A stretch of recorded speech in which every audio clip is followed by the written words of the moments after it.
Okay, so guys, this is Sam.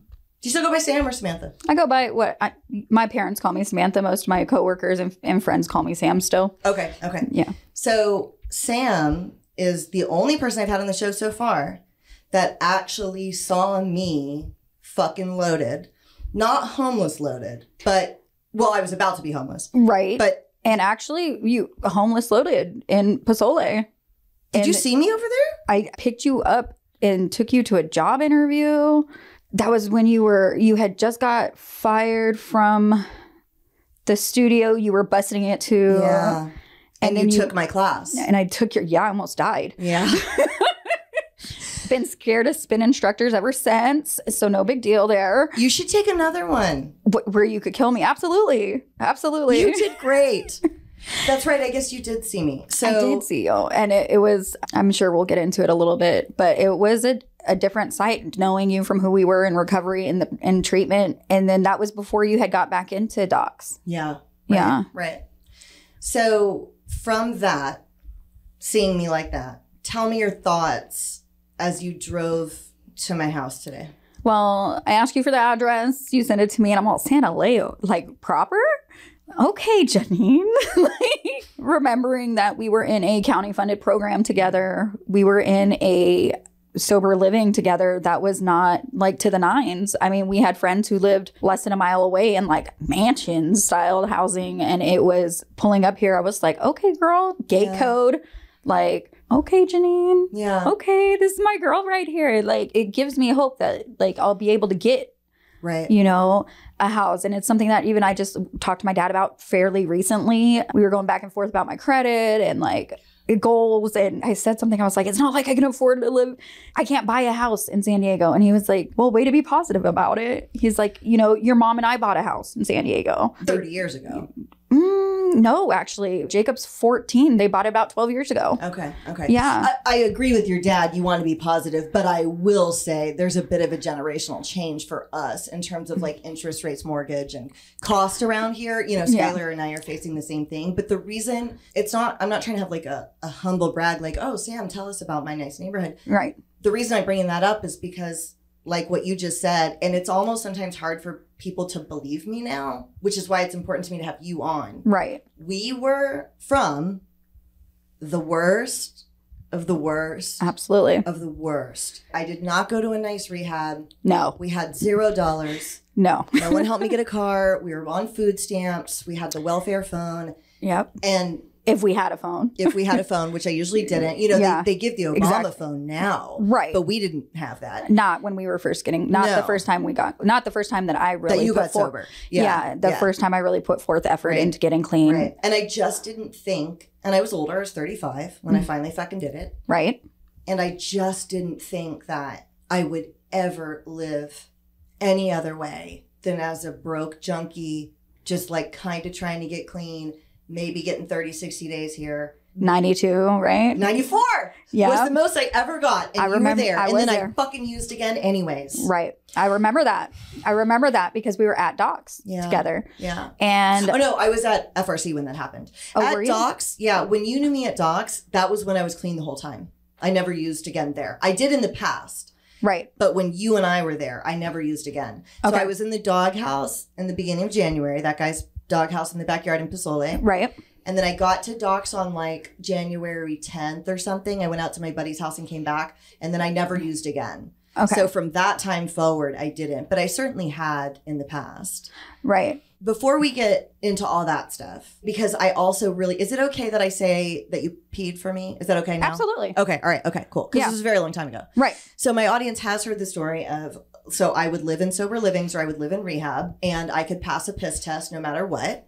And the last month of my using at my last rehab, fucking thank God, my good homegirl was clean and peed for me every day for like a month. I really was just telling my roommate about this last night because we were just, full disclosure, I'm still in sober living. This is like, since I was in program with Janine, probably my third or fourth try at recovery. You know, I have 15 and a half months currently. Like, thank God. That's so long, bro. Thank God. And, but I was laying in my bed and because I was a little bit nervous coming on. I was like, I I said, I know she's going to bring it up. And I said, I'm not worried about it. You know, there's no, it happened. It was 10 years ago. Right. And you work in recovery, right? So I was hopeful that it would be okay. Because I want to ask you about how you actually felt about it. And again, we'll get there. But so I slept with, it's also really funny to me. Yeah. I slept with your urine inside me. Right. For a month because I had it in a bottle inside me in a 5-hour energy for a month. For disclosure purposes, like not the same urine. I peed every day for her. Yeah.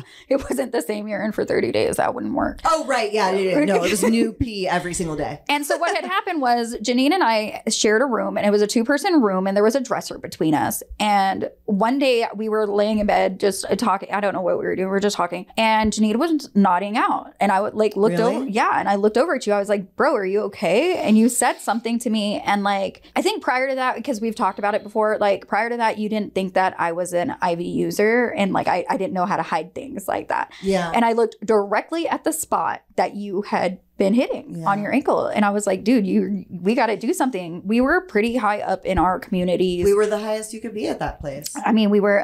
Wasn't I the house manager? And I was the assistant. Right. And we lived in the best room. And it was that room was fucking bad. Dude, it was so nice. It was so nice. And it was great. And I looked over at you. I was like, what are you doing right now? And you were like, I ran into so-and-so. I didn't have to pay on my way to work. And I was like, did you make it to fucking work, dude?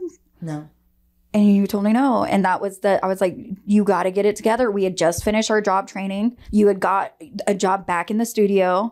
You were doing so well. And it is one of those things that I reiterate to my clients now. Like, don't think just because you're working means you're not going to relapse. Right. Money's a trigger for me. Like having too much or too little. Me too. I was more likely to relapse if I had a check. Absolutely. Absolutely. And like it takes discipline and it takes a strong support group and it takes knowing what your triggers are to know like, hey, I need to know that like if I get a check for $3,000 that I am not going to go buy 5 ounces and flip it to make 6,000 because it never works. It might work the first time, but you're getting busted the second time or you're going to die behind it. And that's a frequent story I'm hearing now. Yeah, for sure. But I do remember that day. And did I straight up ask you to pee for me? I don't think you did. I think or did you offer? I think I offered. I was like, okay, like you promise you're going to stop. Yeah. And you were like, yes, like it was just this time that I did. And I was like, all right. I don't think you even asked me. I think what happened was we shared a bathroom with somebody. And like they were strict recovery. Yeah. Super poly programmers. Yeah. Super like, I'm going to tell on you. Yeah. And it wasn't a behavior modification program. Right. But they would tell on you for whatever. Sure. And I was just like, I went to the bathroom and I was like, you need to go handle that. And it was every night there was a bottle in there for her because we got woken up and tested in the middle of the night. And, that's a good point. We should explain that. So we would get tested at 4 a.m. and you never knew when. Yeah. So I had to have the bottle ready every single night in case they woke me up. Right. So that's like why we did it that way. Right. And we never talked about it. It was never like it was just there when it needed to be there. And I never asked any questions about it because like in full disclosure, I've never popped a bottle because like I'm glad it's fucking pointless. And like all it does is fuck your life. Right. And like in addition to that, like the struggle it was like you got to make sure the person's clean. You got to make sure. I mean, it was a little different with us because we were in I wasn't working. I was in a very isolated area. I was clean. And at that time, I wanted to be clean. My dad had just got custody of my son. Yeah. My parents did. You really wanted to be clean at that time. I really did want to be clean at that time. And then... And you had like 6 months. And then... I fucked it up. Somebody came in the room while we were babysitting. We were being aware of somebody's child and they saw Janine nodded out. And because I didn't tell on her, like I had to have known that she was using. They never outright accused me of paying for you. Deny, because I was still in that... This is after I got kicked out. Actually, no, they had you locked in the nursery. Oh, right. They kicked me overnight. They kicked me out before they kicked you out. Yeah. They did? Yeah, they kicked me out before they kicked you out because of negative contracts. Like I was holding your secret. I knew you were getting loaded and I didn't tell on you. So what I want to insert here too, though, is that like, I don't know if you agree with this, but I think you will. In these types of programs where you and I were, there is the jail mentality too. Yes. Right? It's not like Promises in Malibu. There's still that jail mentality of like, I asked you, like you were going to do this for your girl and then not tell on her. Right? Like that's kind of how we behaved. And that was something I had to really change. Right. And that's later. something that I've had to change, Yeah. like even fairly recently. And I think that's what's a lot different about this round in recovery is there was a question one time in a group, and this is Janine's favorite part of my recovery, I swear, because we were in group and they were like, okay, well, how many here are court ordered or probation or because this is better than jail? And 90% of the people would raise their hand. You know, and then probably 97% actually. Court-ordered, yeah. Court ordered, something like that. And it's like, who's here voluntarily? And like, I think 2 people raised their hand maybe. And then somebody was like, Sam's here voluntarily. I was like, no, I'm not. I'm here tomatarily. Which is her dad's name. My dad's Because he had taken her son. for good reason. You know, like sure. I definitely had a lot of resentments about it. And you know, it's taken a lot of growth and like for myself. To be able to be like, you know what, he did the right thing. He did what, like, thank God he did that, because who knows where my son would be. Right. With the amount of gone into the system. Definitely gone into the system. Like, thank God for my mom and dad. And I thank God every day for my family who has been nothing but supportive of my recovery. Yeah. Even though, and I will say this because I'm a pain in the ass in my recovery, in my addiction, AWOL. You know, like I don't want to talk to nobody. I don't, especially my parents. Yeah. I don't want to be around my son. Yeah. And lo and behold, and I didn't know this, but my dad and my mom would go driving around looking for me at trolley stations to see, because I'm not, you know, I don't have an apartment. My last relapse, I did have an apartment, but I let it go to go live with a guy who was also in his addiction. And we just obviously were so perfect together. Is that when I was sponsoring you on meth? Yeah. Okay. Yeah, it was actually. And actually, when I reached out to you for that, it was because I really wanted to stop. I really wanted to stop. Well, that's why I was willing to work with you, knowing you were on meth. And to be clear, she was honest. She was like, I'm still using, but I need help. And what I said was, okay, you call me every day. We're going to keep a relationship going. And hopefully the injection of good stuff into your life will help you along the way. To basically, it was like harm reduction through our friendship. But I also think that when you're like us, that doesn't usually work. Right. Like, we're not going to taper, probably. No. Right. Well, I did start the taper. And that went from, and it was different for me because I was in the closet IV user. The guy that I was with, he hated needles. He was not a fan when he found out I was shooting up. Okay. He like lost it, threw me out of the apartment. It was crazy. And for me, I was like, that's the only way I can get high. Yeah, for sure. And so then I'm just like, and I'm not glorifying it in any way, but then I was just smoking so much just to maintain. And it got to an aggressive amount. So that was the only like harm reductive thing that I did. Right. Oh, was go from needles to smoking. Yeah. But so I jumped you way ahead. I want to go back to, because I meet you 10, almost 11 years ago at FRC, right? You're in your 20s, you're little baby Sam. Little babe. And how did you get to FRC? What's your life leading up to that? My dad and my mom have been in my life forever. And I had a little bit of a rocky start in childhood with my biological mother, and my dad got custody of me and my younger sister when I was 6 and she was 4. After that, it was just, there was no... Your mom that I know is not your biological mom? No. I don't think I ever knew that. There's no reason to. Like, honestly, like, she raised me. She's raising my son. Oh, wow. Like... Where's your biological mom? You don't know? I don't. She reaches out every now and then, like on Facebook and stuff. And I really there was so much trauma that happened as a child. Like, I can't even get into it. There's not enough time in the day. Okay. But my dad and my mom, they picked us up. They were living in Texas. My dad flew out to California and got us from my grandma and took us back to Texas. And that was it. That was all they wrote. My mom never treated us any different. Wow. She never, every parent teacher conference, every heartbreak, she was there for all my first, and that was just what it was.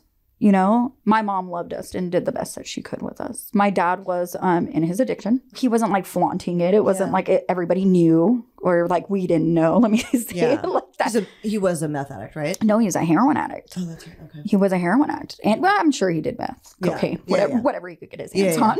But mainly heroin. Okay. Yeah. We moved back to California the summer I turned 13. So 2001. We come out to California. And at this time, like, I've already been smoking pot and drinking with people before school and like trying to be a part of the cool kids, which is going to be like a theme throughout my story, is like being loved and accepted by people who I think are the cool kids. It happened at FRC. It happened at some other court mandated programs that I went to. And just recently have I been able to like look in the mirror and be like, they're lucky if they're your friend because you got it going on. You're the one who needs to be. They should be like, hey, what's up with you? Like instead of it's taken a long time. Like I'm 37. You met me when I was like 25 or 26. And it's taken a long time for me to be able to look in the mirror and love who I am today. But I went through some stuff, came out here. Hated my dad because like I was living my best life in Texas, I swear. Like as a teenager, that's just how I felt. And I fell back into the same routine. I just started ditching school because, and one thing that my dad couldn't, was so frustrated with the schools was that I was still getting good grades. You get the class, you get the lates, you get the absences, and then you get the grades. Right. And my absences and my lates were out of control. Yeah. My grades were still good. And he was so upset about it. Like, how is the school not catching this? Yeah. I ended up going to an alternative education school. Oh, you did? For high school? Yeah. Okay. And I graduated with my class. I wasn't behind. Okay. And I moved out of my parents' house because I got tired of them telling me how to live my life. After you graduated? Yes. Okay. Where'd you go? Moved in with a friend from school whose parents were very hands-off and just co-signed everything. And we were drinking and partying, and I went on a concert circuit and was working like Coachella and Stagecoach and Vans Warped Tour and, just partying my entire life away. Yeah. Fast forward, I'm 22 and I'm pregnant. Oh, shit. What was your main drug of choice that you were doing back then? Heroin. Oh, you were doing heroin? Yeah. Were you smoking at that time or? I was smoking pills. Okay. So actually at this time I was probably doing Oxys. The old 30s. The 80s. Or the 80s. Oh, all right. Yeah. Okay. Yeah. Yeah. Because I had some friends who knew a lady who could get us the 80s for $20 and then we sold them for 40 and we were just doing big things, we thought. Yeah. How did you discover you were pregnant?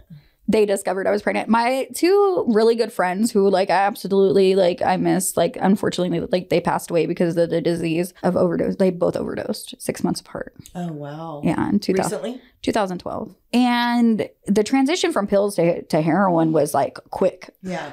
Because I didn't really, they were really concerned about me doing it too. They were like, fuck, there's another person on it. Right. But I was working. So I wanted to be doing, again, what the cool kids were doing. And a lot of it has to do with that. Totally. That's how I started shooting up too. It was they were doing it and took less to get us higher. Yeah. Fortunately for me, I didn't overdose as frequently as some people. I'm not going to say I never overdosed because I have. Right. And more so actually thinking that fentanyl was meth.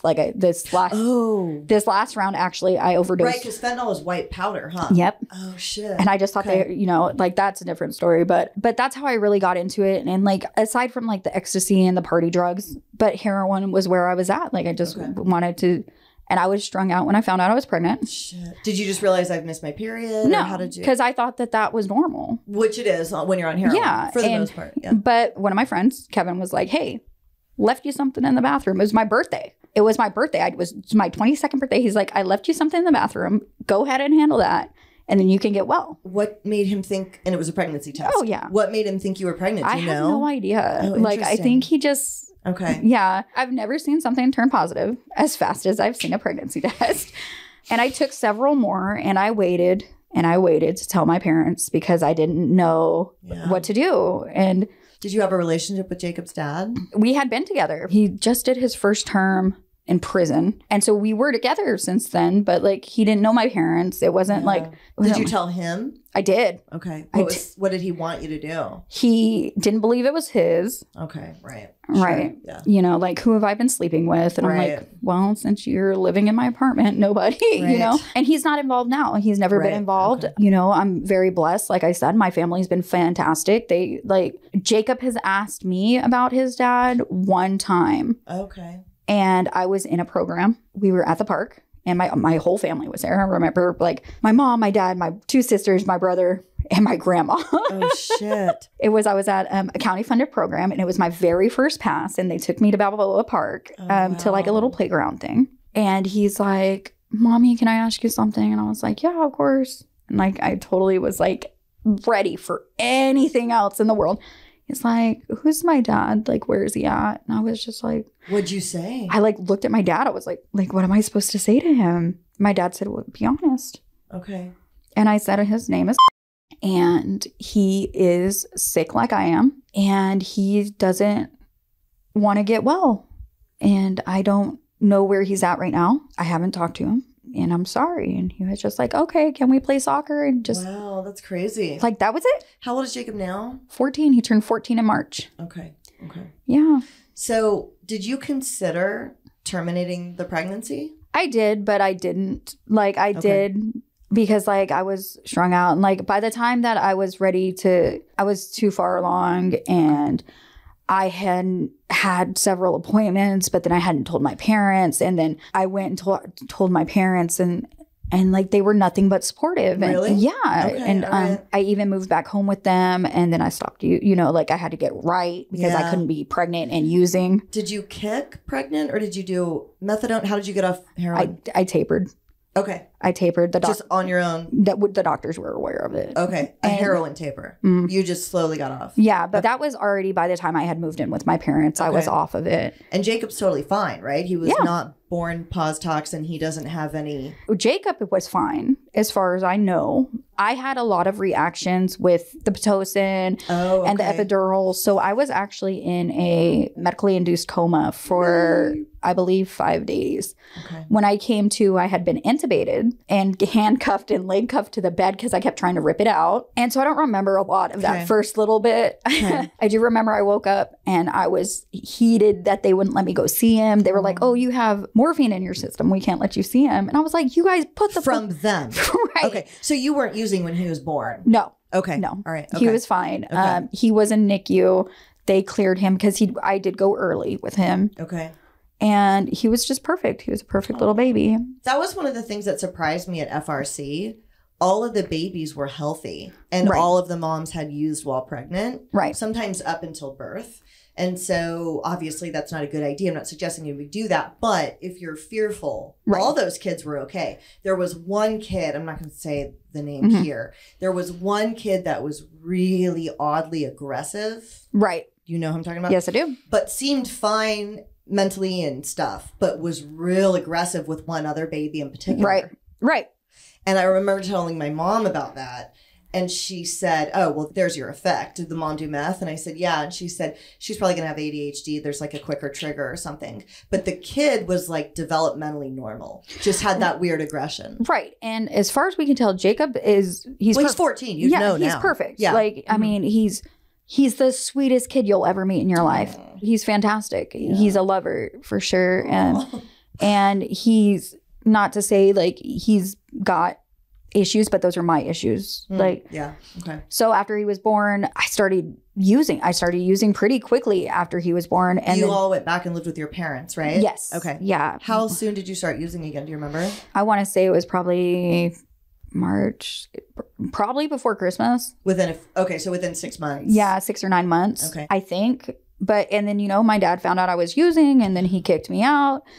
And then I kept trying to get clean, and then I would get clean long enough to come home and going to programs or just doing it on your own? Doing it on my own. And still now, I think that if my dad opened his closet in the top left corner, there's a drug test. Oh, right. Still to this day. I'm sure there is. And if there's not, there's one in my brother's closet. Right. And we can get into that in a minute. Mm-hmm. But I used to, and this is why I say I never popped a bottle or anything, because I would go to my parents' house ready to see my son, and they'd be like, can you pass this drug test? The only thing you can be positive for is marijuana. Because I justified it. I was like, oh, well, marijuana takes 6 weeks to get out of your system, right? Right. But it was never the marijuana I popped positive for. Right. I remember one time I tested, and it was like, I tested across the 14 panel for like everything, including PCP. I was like, I never did PCP. I was so mad. Dude, did you see that reel I just posted? Okay, so I went to that. You don't do a lot of Instagram, huh? Every now and then. Actually, I was looking at some reels yesterday. Okay, so I went to this thing in New York, a podcast thing, and we played a game on stage. And it's what's up for us on a phone when you put the word up. People play to people's fucking sit-ins. Yeah. And the word was PCP. And my friend Abby was guessing. And I said, this was my best thing. I was like, okay, this is always on drug tests, even though no one has ever done, and no one has done it in like a million years. And it always pops dirty. And she didn't get it, but everybody else in the crowd. Isn't that true? That shit always pops dirty. I was it's weird. I was like, that test is I remember I was fighting with my dad. Now, let me let you know, there was no justification for everything else being on there. PCP. Just the PCP. I Right. was like, that test is wrong. Right. And then, then I'm mad because I didn't to see stop him. smoking soon enough to be able to see him. Yeah. I would plan this. Okay, I'm going to see him on Friday. So I have to stop smoking on Tuesdays, but I can Heroin? Heroin or meth. But you can't stop smoking heroin. Right. Weren't you strung out? Yeah. You're like, well, right. Right. And then I was like, but I'll be fine if I smoke a little bit now. So I'm well when I go. Oh. But how quick does it show up on a test? I don't know. I never stopped long enough to test it. Like if you smoke and then pee 15 minutes later, is it on that test, I wonder? Probably. That fast? Well, I'm sure. Well, obviously, because it affects your body that fast. You get high. Right. You'd think I would know, being the queen of fucking drug tests. Shit, you and me both. Yeah. Because so then there was that. What would you do for money when you were living not with them in those early years? I was pretty resourceful. I worked. You always had a job. I've always had a job fairly, until I didn't. Right. Until I didn't. And then I went to a couple county programs. I went to a couple. Before FRC? No, FRC was my first program. That's what I thought. Yeah. Okay. FRC was my first program. So how do you land in FRC? I kidnapped Jacob from his preschool. Oh.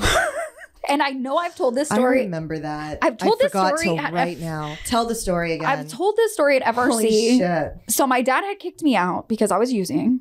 And obviously he was wrong because how could you kick me out? That's my child. We got into an argument. And so whatever. So I left. I went and stayed with some friends. And it was tax season. My parents claimed Jacob on their taxes because, well. They were raising him. Right. Right. Whatever. I was working for a company that had just opened up some businesses up in NorCal. Okay. In San Mateo. And I went in there and gaslit my manager and let her know my dad was psychotic and I needed a transfer and I needed her not to tell anybody. And my brother was working for the company too. Oh, wow. And I was like, you can't tell my brother where I'm going. I'm just going to go. I'm just going to pick up and go. And she had a heart. She knew that when I got hired there, I was in recovery. Okay. She didn't know I was using. Yeah. And I was a manager, an assistant manager of the store or something, shift lead. And I rented a car. Oh my God. Waited for my taxes to hit, and I went and picked him up at his preschool the next day. And I took off with a friend. Wow. Who I don't talk to anymore since this event. I took him to San Francisco. I didn't tell my parents, nothing. How far did you get? I got all the way to San Mateo. I was there for 3 days. Oh, 2 or 3 days. I would have to ask my dad. And then I was coming out of the hotel room that we had been staying at. And my sister, like, oh my God, it happened so fast. My sister snatched my son out of my... They were just standing there when you walked out? Was not even paying attention. I was like, I sent my friend back in the room to go get the car seat. I'm holding Jacob. And it happened so fast. Yeah. But my mom, my dad, and my sister were there. Wow. And they took Jacob. And then I was like, you can't take him from me. I'm his mom. Outside, I think it was a Ramada or a Red Roof Inn or something in San Mateo. And my dad was like, call the cops. Call the cops. And Had they called the cops?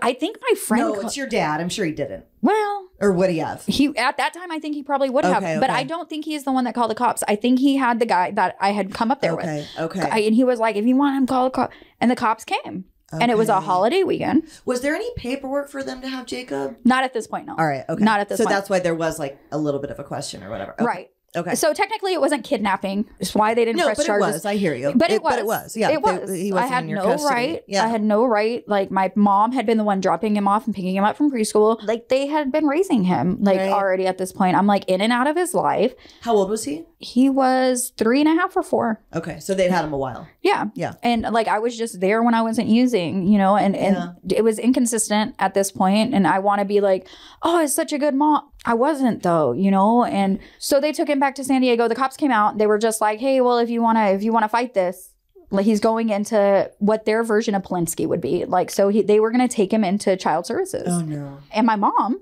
already had the contract of temporary guardianship drawn up and she had a pin. And you signed it. And I signed it. Fortunately. How hard was it to sign that agreement? Oh, I was heated. I was mad. Oh. I wasn't like... But you could have refused. I could have refused. My son would have went into... But you still know it was better than services. Yeah, absolutely. Okay. Absolutely. In a county where we have no family, no friends. And that's what the cop was saying. It's like, you can fight, but you're living in a hotel right now with a guy who is not his father. Yeah. Working for a company temporarily. Yeah. Like you have nothing holding you here. You're a flight risk, which makes him a flight risk. And if we take him in, it's going to be a situation. And I had just did my last bunch of coke that I had to get through it up there. So like I was now not, I had nothing. Yeah. I had nothing. Okay. So I signed him over. Okay.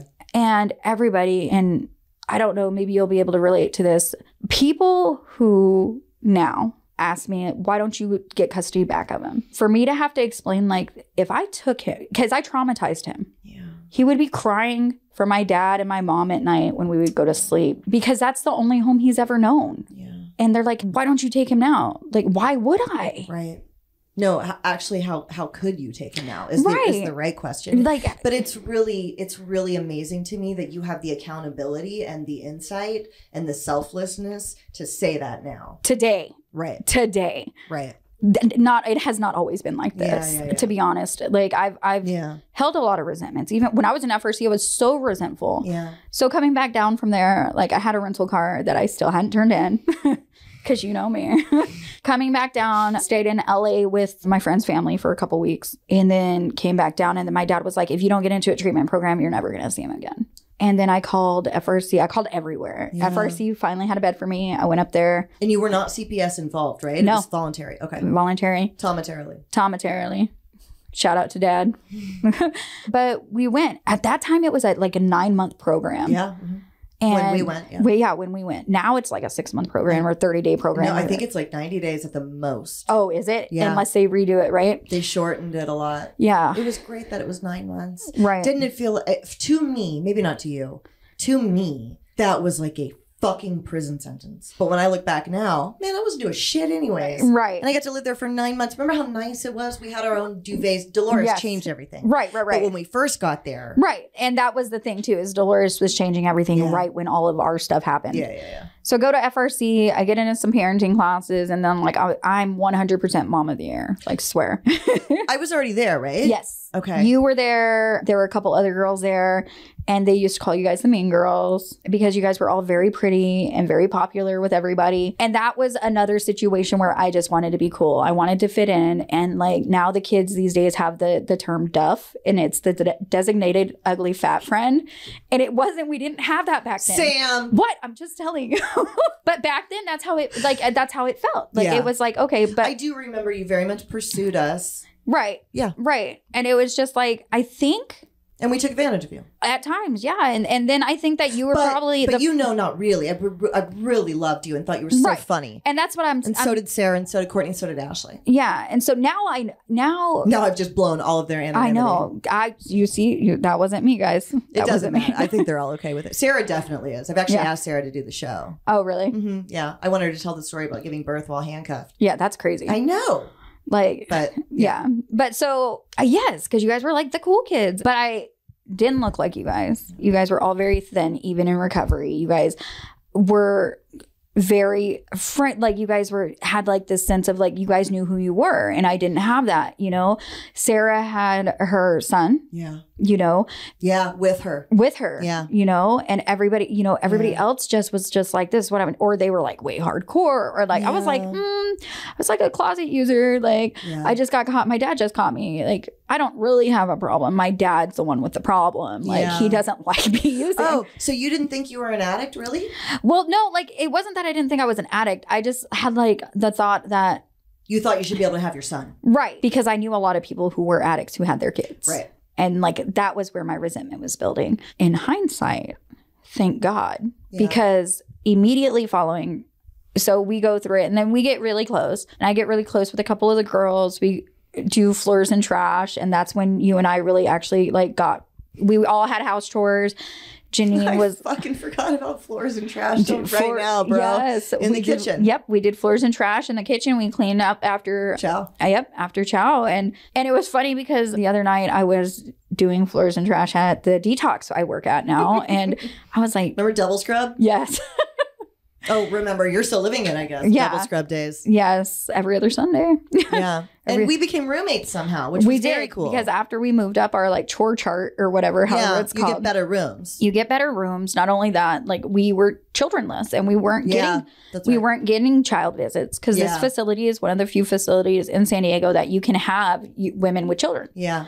Or overnight visits and things like that. And that was one thing too, is like my parents were outright like, she's not taking him there. Yeah. kidnapping fresh in their minds. They were not like, no overnights. Yeah. If she wants an overnight, she can stay here. And the program wasn't giving me that. Yeah. And I didn't have a kid. So that it worked out for us. Yeah. And we did well until that very end. And even in the very end, like, I have no resentments toward you about it. Like, I know we've talked about it. You were like, I've never asked you. And I was talking to my roommate about it. I was like, I don't have any resentments towards her. It wasn't a her thing. So you didn't feel like, because of the mean girl thing and wanting our approval, you didn't feel like you had to? No, not at all. I did it because I didn't want you to go back out to where you had just come from. It was also really bad, which you guys knew. Right. For any of us. Yeah. I mean, and being women in our addiction, it's a lot more dangerous for us. And which I didn't know at the time because I was a sheltered user at that time. At that point, I was very sheltered. Yeah. You know what's interesting? I also, though, do the same thing with the cool girls. I didn't think I wanted to be a part of their crew. And I always felt like I was on the outside of it. Right. You know? Right. Yeah, I did. And then you talk to the cool girls or the cool kids and they're like, what? You know, like, they don't see it like that. They're just like, these are just my homies. These are just my friends that I've had forever. Well, we knew. Right. Mm-hmm. I think you guys knew after a certain point. Like, even staff knew. Even staff knew. Right. Because there's that dynamic across all demographics. High schoolers, middle schoolers, even with adults, you know, at a business somewhere. There's always like the set of cooler people. Right. There is always that. I think it's just human nature. And you usually do know when you're that, right? Right. Especially in a system like we had at that program where there was like, you know, I could get extra coffee. Right. Shit like that. You know what I mean? It actually like translated as like favors. But I felt very much on the outside of those three. And in a way I was, I think. I think they were closer. Was that not your perception? Had they been there longer? Two of them had. I think Sarah and I got there about the same time. Okay. Yeah. I think because I think they knew each other. They all three had kids though, and I didn't. And I don't know if that was part of it too. Well, also though, I think they knew each other from the streets. Well, yeah, two of them did for sure. That's true. That's true. So I think that had a lot to do with it. Yeah, yeah. Okay, well, good. I'm glad. I told my friend the other day I was interviewing you today, and I said, you know what I really want to ask her is, did she feel like she had to? I didn't feel like I had to because you would be like, oh, like, F that be. Like, that's not how I... You felt like you had to help me. Yes. Okay. I felt like I had to help you. Hear that. And that's like a super codependent trait of mine. Is like, I want to make sure you're okay. And I'll make sure you're okay before I'm okay. And that definitely came to fruition. Yeah. That they had you detoxing in the nursery. And we had just got a new program director. And she thought that she was going to make it a behavior modification program. Well, she was a prison warden. And she put me in the encounter circle. Yeah. And all of these girls were attacking me. Yeah. And I was just like, and that's really where I had that street mentality. I don't know nothing, so don't say nothing. Right. That was the one thing that I can tell you is that bit me in the butt like years later.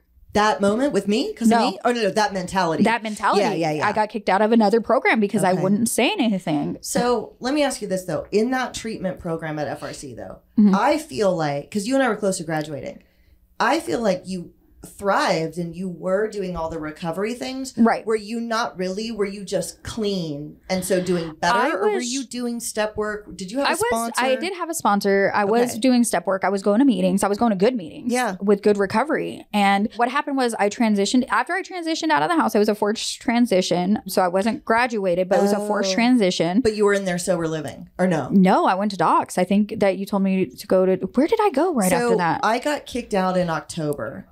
Out in October of 2014. Right. I got you into docs in February 2015, just a few months later. So I must have been in a sober living somewhere because I don't think that I lived with my parents. Okay. And I was clean that whole time. Yeah. Okay. I didn't relapse until after docs, until after I was at docs for a while. Okay. I was at docs for a while and I was working at Legoland. When you were at docs with me, you were working at that fruit plate, edible arrangements. And I had just left Legoland to work at edible arrangements. All right. Okay. And that was actually the company I was working at edible arrangements when I kidnapped Jacob. Oh. So I was. And you went back there later. Yes, the one in Encinitas. Right. Yeah. Okay. And I was surprised that they. Yeah, I'm shocked they rehired you. Yeah, me too. Crazy. Girl, me too.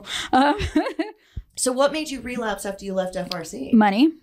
Oh, you just got money and you just wanted to use it. It was a holiday and then I was like making the journey from Oceanside or Vista to San Diego and seeing Jacob. No, to seeing Jacob. Oh. And then I was hanging out with my old friends who were using in San Diego. And then I was bringing the dope back up. And then I was working late and Docs was kind of a hands-free place unless they knew you were using. Yeah. Mm-hmm. And then I actually peed for a girl there several times. Okay. And it was the same. Was it the other version of me? Yes, it was. All right. I knew it. She's doing great too. Good. I'm glad to hear that. She has like 5 years now. I did pee for her. It's so funny that you knew immediately who I meant when I said absolutely. It's the other me, basically, just a few years younger. But like people would mistake us in rooms. Right. And they would be like, oh, little Janine. I'm like, oh my God. Like, don't let Janine hear that. Like, but it was a thing. They would call her little Janine? Yeah. They'd be like, oh, have you seen little Janine? I was like, don't let Janine. Because she was younger and skinnier? I love her, by the way, though. Yeah. Yeah. But so she like, and I think it was another situation where I was just like, dude, she I don't was want cool. She was cool. I didn't want her to get kicked out. It wasn't like nobody paid me. Nobody asked me. I was just like, handle it. Like, and I would leave. And it was a very simple, but I think either she told her herself or she got caught or something. And then I was using and I just stopped coming home. Yeah. Because like one thing I am when I'm using is I don't want to be around people in recovery. Yeah. I really don't. Yeah. And so that was probably brings us to, and then I had moved to rent a room down the street from Doc's. Okay.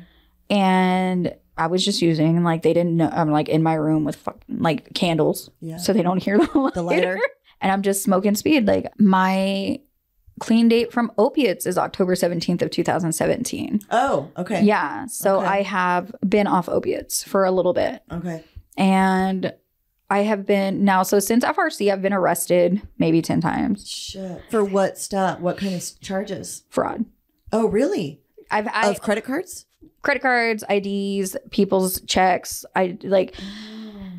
I was doing a lot. So like all of the jail time that I have, the drug charges didn't stick because the fraud charges were heavier. Yeah. And like people. I don't have a single drug charge. Yeah. I now have one. Like with my last arrest, I have a sales charge. Oh, okay. Which is mind blowing. But also I was very stupid in that arrest. I was just like, everything in here is mine. Just like as soon as they opened the door, For some dude, you took the charge? Well, no, it was my dope. Oh, it was yours. It was my dope, but it was not my car. I could have just like let him catch it. But I was like, everything in here is mine. Tell me about some of the fraud hustles.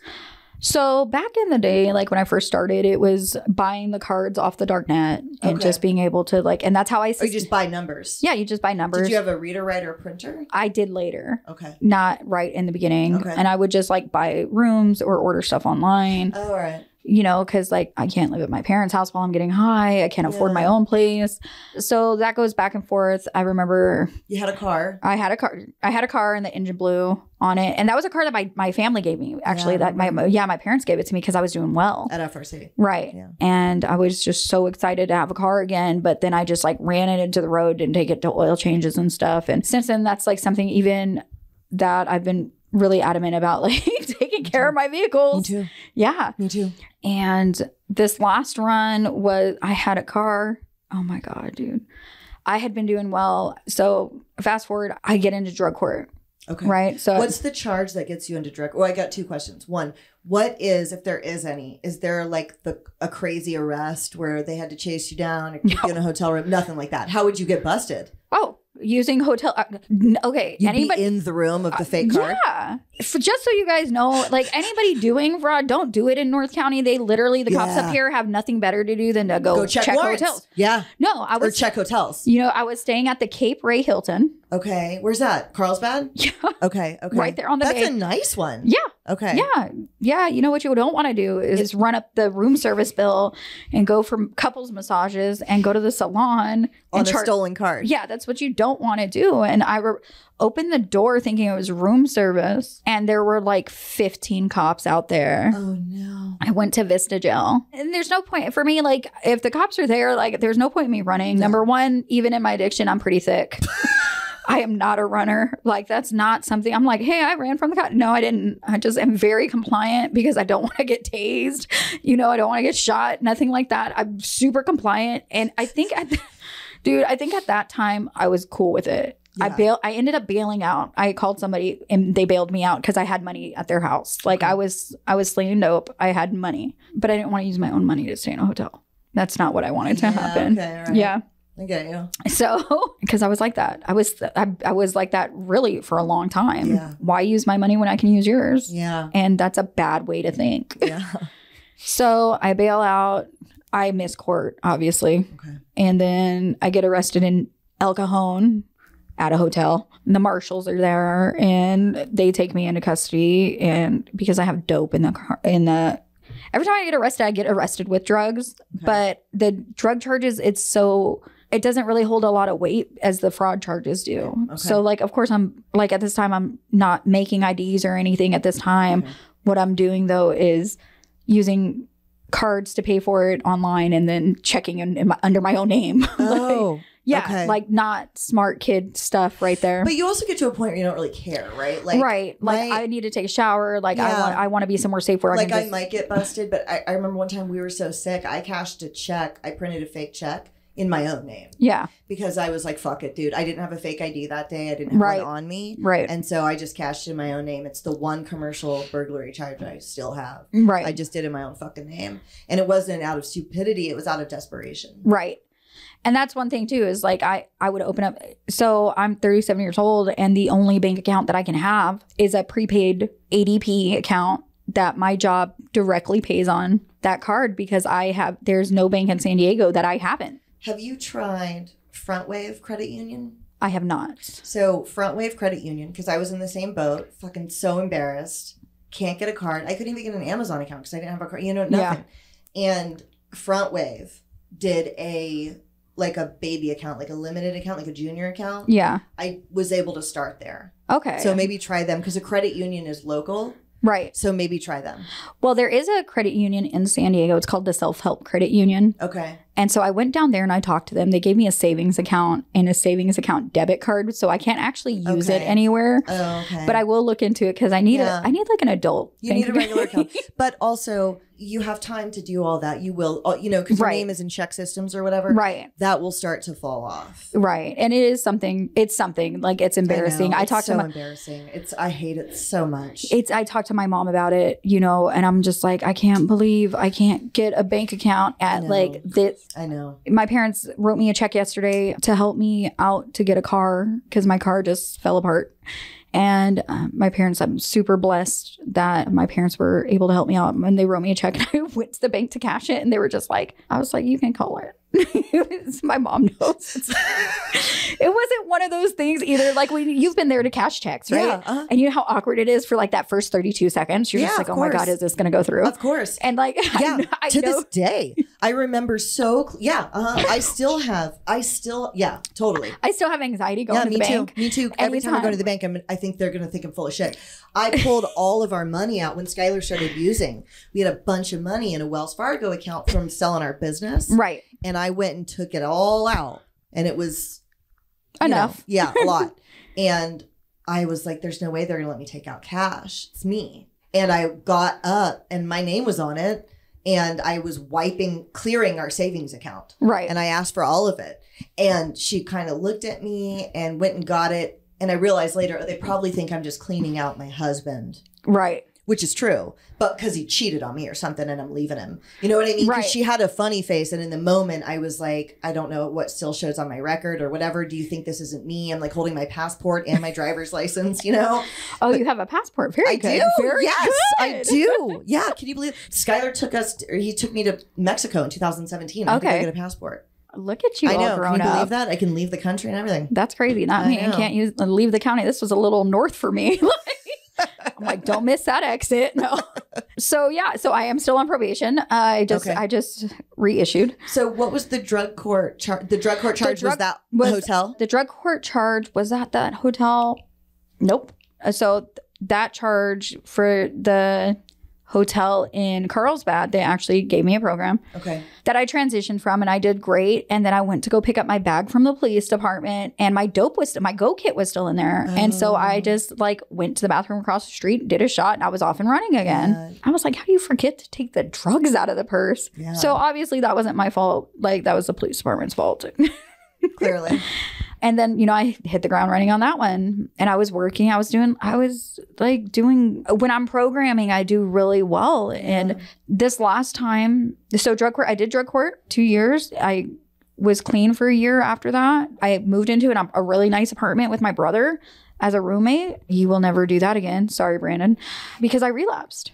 What made you, so you had 3 years. Yeah. What made you relapse then? I was driving somebody home and we saw somebody, like a car accident.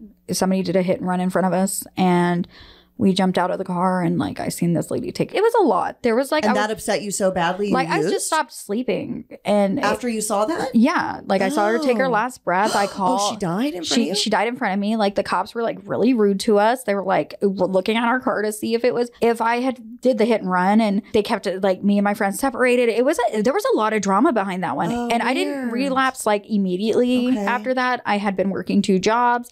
So I think it just added to it. Like I was working 2 jobs. I was doing a lot. Were you doing any program stuff, step work, sponsorship meetings? I was doing, actually I was doing, yes, I did.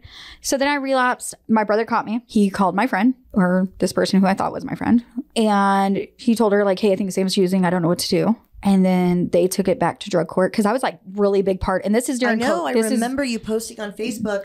You graduated from drug court. You were doing so fucking good. I remember it clearly, watching all your stuff and hearting all your things. Yeah. And this is like during COVID. Okay. And she went back to the program and was like, Samantha's getting high. And like, I felt so angry that like she didn't want. So everybody else so then I personalize everything. So you can get, everybody else is getting high and you just want to take care of them. I get high and you want to judge me. So then I tried to get clean. I had like 38 days clean or something. My brother like still let me, like he moved out. Let you stay? He moved out. He moved back to my parents for a little bit. And then he came back when I was like, okay, like I was having like meetings at my house because it was during COVID. We were doing like Zoom meetings from my house. And then he saw I was trying again. And then he moved back in. And then we had a roommate who was still getting loaded and just thought it was funny. And then I walked in and he was doing an issue and I was like, line me up, bro. And it wasn't like a bad day or anything, but I just hit the ground running. And then like there was a point in time in my life where I was just like, this is it. This is how it's gonna be. Like this is what I'm gonna be doing. Like my brother's gonna hate me. And my brother did. He hated me for a really long time. Like I still think that it's a struggle, like, because he was like, we were living in a nice apartment. Yeah. We both had cars. We had good jobs. Like we were making good money. Like, and my brother was my best friend. Like, and it was great. And like, I was like an adult and it was so not, my name was on the lease. And the one thing that I did good though with my brother is, per my dad, is to take my brother off the lease. So he didn't get an eviction or no, any bullshit? Didn't. Okay. No.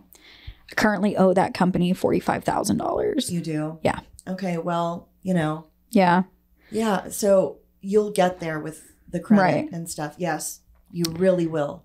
Right. I just now, a few months ago, got my credit to a 730. Oh, wow. Sam, it's taken this whole time. It's taken 10 years. Yeah. Yes. And in the meantime, I owned that business. Right. People step up for you that you meet in recovery and that you meet at work who do things like co-sign a business lease. Right. Yes. Who do things like give you a loan for a business. It will honestly come together. Mm-hmm. The relationships that you're making now and like the work ethic you're showing people now will set up your future, will affect your future much more than the mistakes of your past.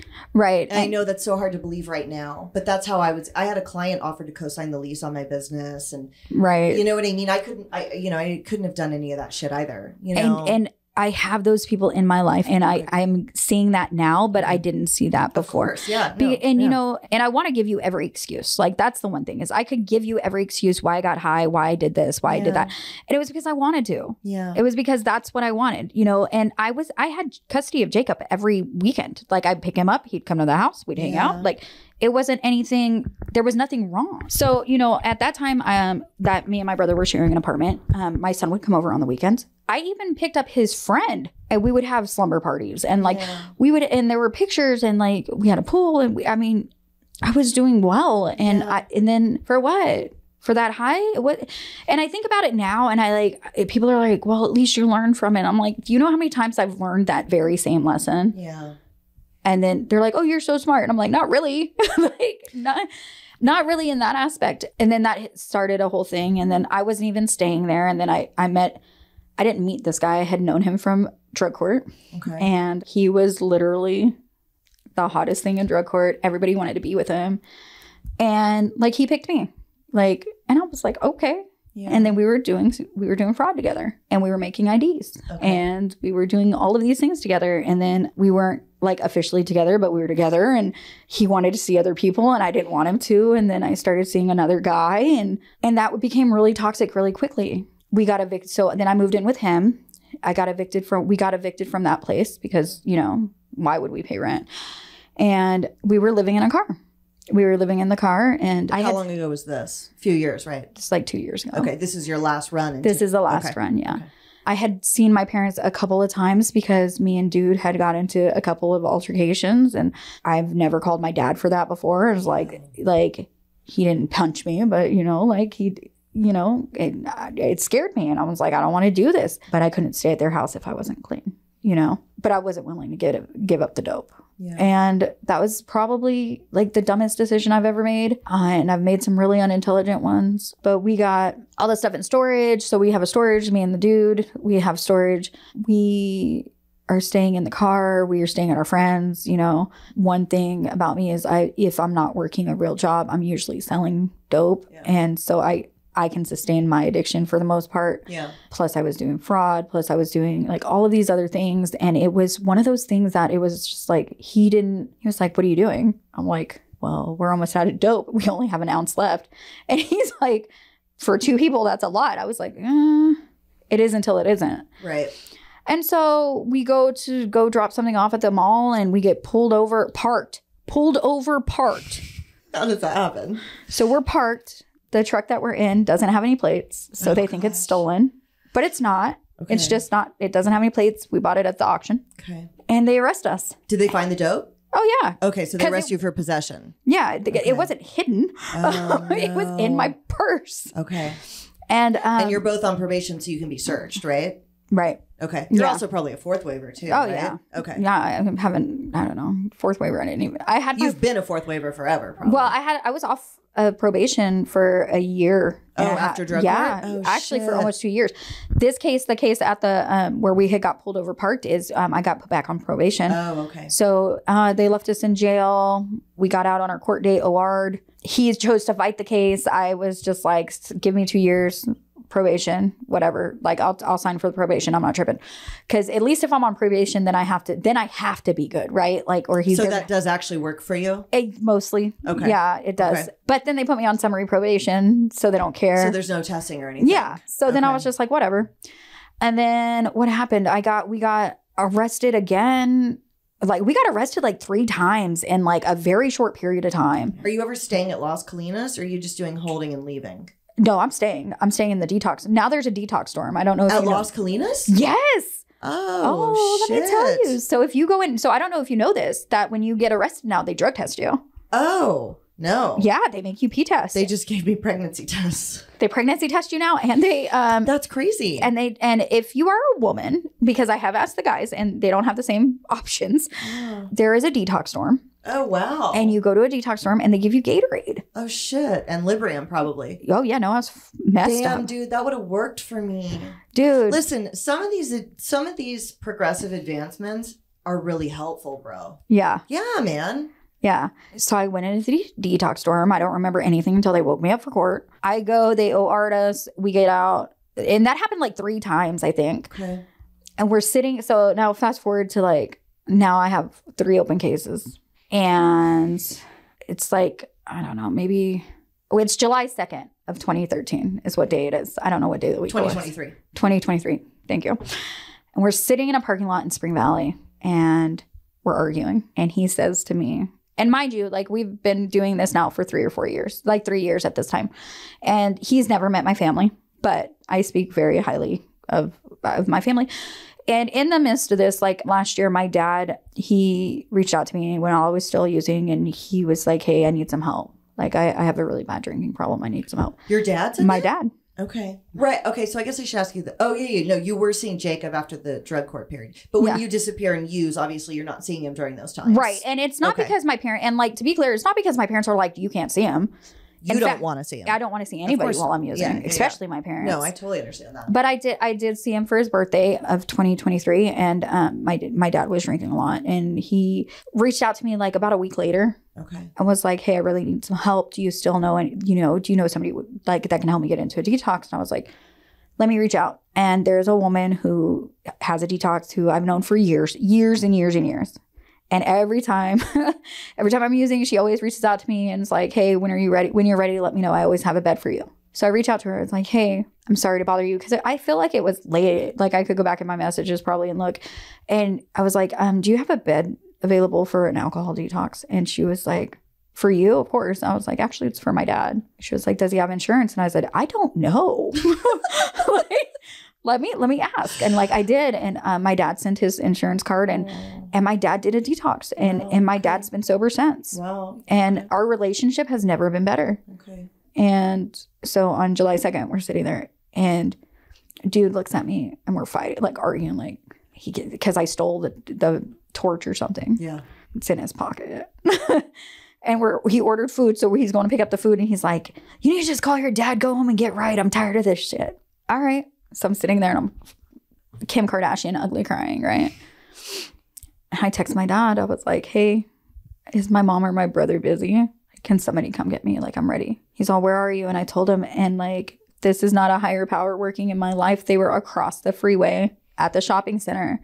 They were there in like 5 minutes. Oh, wow. They were there from the time that he walked to go get the food and got back in the food. We hadn't even started eating yet. My dad was literally parked in front of his car. Wow. And my dad was so angry with this man. And I just grabbed my suitcase out of the car and I got in my dad's car and I went to sleep. I slept for about 5 days. My sister and my dad woke me up like, hey, you got court today. Your sister's going to take you. Took me to court. I had a North County case, which I didn't know how that happened because since that first time, I don't mess around in North County. They break you off. And I go to court. And I go to court and I go to court. And the same lady who had got my dad into a detox got me into Project Recovery. Okay. It's a IOP, outpatient PHP program, and it is private pay. And I am a county pay baby. So it was kind of bougie for me. Yeah. And I was like one of the first clients there, actually. Yeah. And so it was a learning process for all of us. And I had a sober living. It's the same sober living I'm at now. I have an amazing house manager and like she's very supportive. And I went to jail 7 days clean. Wow. For how long? I went to jail 7 days clean. They ended up letting me go to a program. Okay. So what happened was... But you still had to turn yourself in. No, I went to court in North County. Oh, and they took you. And they took me on my first day of program. Oh, I was 7 days clean. Okay. I remember I called my dad on my way up there and I was like, I think I'm going to jail. He was like, well, you're already in a program. You're doing great. Like, da-da-da. Okay. And I get there and the guy that drove me up there was a staff member from Project Recovery. And my brother had just brought me a vape, like one of the puff bars. Uh-huh. And I had just opened it. So mad. I'm still mad. Oh, and they kept it. I'm so mad about it still. Mm-hmm. And I hit the vape. We go in. We go to court. And I talked to 2 public defenders. And they were just like, no, you're fine. You're in a program. They're not going to take you. But because it was an outpatient program. Yeah. And the judge was not playing around because I got arrested for fraud charges and sales. Yeah. Because I had 2 bags in my bag. And this was the Walmart case. But I got arrested in El Cajon and it went up to North County. And I don't know what happened there. Okay. I think maybe the person whose card I had was a North County resident or something. I don't really know. But I went to jail 7 days sober, calling every program in San Diego County trying to get out. One of the programs down in San Diego, a behavior modification program that I have been to before. Gosh. Yes. They were like, yeah, and they can pick me up on Monday. And I was there for 3 weeks. Oh, because if you got into a residential, you could leave. Yes. Okay. Yes. So I was there for 3 weeks and I got terminated for coffee. My girl. Dude, you remember how fucking crazy I was about coffee at FRC? It was contraband. And come on, bro. You can't let people not drink caffeine in fucking rehabs. Oh, no. So that's rare. You get 1 cup of coffee in the morning, 1 cup of the coffee at the night. Please. And choices was all day. And the problem was, I do have a lot of resentments about it. I'm not even lying. Did you smuggle some instant in? No. Okay. So it was double scrub. Okay. We were double scrubbing. Mm-hmm. And somebody else left their coffee cup in the dry pantry, and staff came in and saw it. Oh, so it wasn't really yours? No, it wasn't mine. Oh. Hello. I've been in that program before. If you work in the kitchen, you throw the cup and wash it immediately. Oh, okay. And dude, I've never been so mad in my life. And then, they do encounter group. And so it used to be that if you took accountability for yourself, you could, you could save your seat. Okay. So what happened was, and my dad has a different version of this story, but what happened was I took accountability. They kicked me out. Go upstairs, go pack. So I go upstairs, start packing. I'm crying. I'm like, dude, I really need this program. Because my alternate sentence at the time was 12 years in prison. They were sending me upstate because North County does not play with fraud, you guys. Yeah. And I don't mean to make light of it because it is, but also I'm a habitual frauder. Yeah. So it is a much serious chart. It's much more serious now. So we go and I'm in the office and I'm like, packing my stuff. Then they're like, okay, well, you can stay, blah, blah, blah. Well, then this girl who was my roommate went and told them that I was rude to her and that I talked crazy at her. She's in there just talking smack to me about, I was like, dude, shut up and leave. You don't even need to be here. And that's what I said to her. Okay. They told my dad some crazy story. That I threatened her or something. And I've never been in a fight in my life. No, I don't see that at all. Yeah. So, but I called they were like, I went into the office and not my counselor from this time around, but the counselor from the last time around was like, what are you going to do? They only give you an hour to be off the property or something before they call the cops on you. And they didn't call my probation officer right then because I was still pretrial. Okay. So I called my dad, cry. He's like, what's wrong? I was like, they're kicking me out because I had coffee. And then I started walking the wrong direction and he came and picked me up. And he was taking me to probation. We finally get a hold of a duty officer and they're just like, okay, go back. Is your dad going to let you stay there until you can get into another program, until we can get your probation officer? Because I'm pretrial, so I don't have an assigned probation officer. Okay. My dad's like, yeah, well, I'm already calling. He's calling. We're trying to find a program that'll take me. Yeah. It's going to be a week or two. And he doesn't know if he wants, it's chaotic and they're not chaotic. Jacob's life is not chaotic, you know, what you don't want. Yeah. You don't want cops showing up to your door. Yeah. You don't want to be raided. I'm really blessed because my grandma, when I was in drug court, let me stay with her. And her house, the probation officer would show up just randomly. Oh, yeah. And one time it was raided, they raided the house. Wow. 5 or 6, maybe 10. There were cops in the backyard and in the front yard. And she lives in a small house, right? And so, to put my family through that, it wouldn't be fair. Well, I'm calling. Call the same lady who has the detox. And I let her know the situation. And she was like, okay, well, let me call them back. And so she reaches out to Project Recovery for me. Okay. I reach out to Project Recovery and I reach out to Rick Sanchez and he's like, okay, let me talk to the team. I'll call you back. And at this point in time, I'm over here just thinking I'm stuck. I'm going to stay at my parents' house and I'm going to go to jail. Yeah. I'm going to have to get my, by the time, and then I'm depressed, I'm going to go to prison for 12 years because I can't find a program to take me. Yeah. Because I had court, I think I got discharged on a Tuesday. I had court on Friday or something. It was real close together, and Project Recovery took a shot. They took me back, put me back in a sober living. And I talked to the duty officer. They said that was fine. Wow. Because after they got all of my cases connected. Yeah. They were just an outpatient, an intensive outpatient program like Project Recovery. I was going 5 days a week, 4 hours a day, 2 in there. And I was staying in a sober living that was affiliated with Project Recovery. Yeah. It was so much safer for me than just a residential program. True. And it was a therapeutic environment, which it wasn't you're a terrible person. It's hey, let's figure out what's going on. And I'm forever grateful that they took that second shot with me. Not just the first one, but the second one. And you've been sober ever since. Right. I was sober while all of this. All this was happening. Yeah. I was sober when I got sentenced, which is different. Yeah. Yeah. I went to jail sober and they still put me in the detox dorm because of my history. Yeah. Yeah. And I got to be there. And since being out of Project Recovery, I worked at a 7-Eleven. I got a job 3 days out. I was working at 7-Eleven. And then I talked to my boss at Denny's and she hired me back and just right away hit the ground running. Yeah. Started going back to school, working on my master's. And I've put a pause on that now. Okay. Because I'm doing my classes for RADT.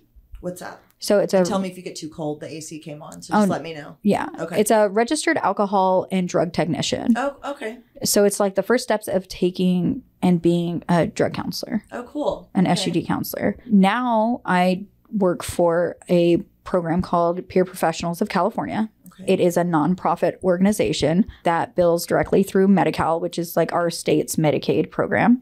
And what we do is we help people coming out of incarceration. We help anybody with Medi-Cal. We help. So like if Pasole me got a hold of a phone and called you, you could help me get into a detox? I could help you get into a detox. I can help you get into a sober living.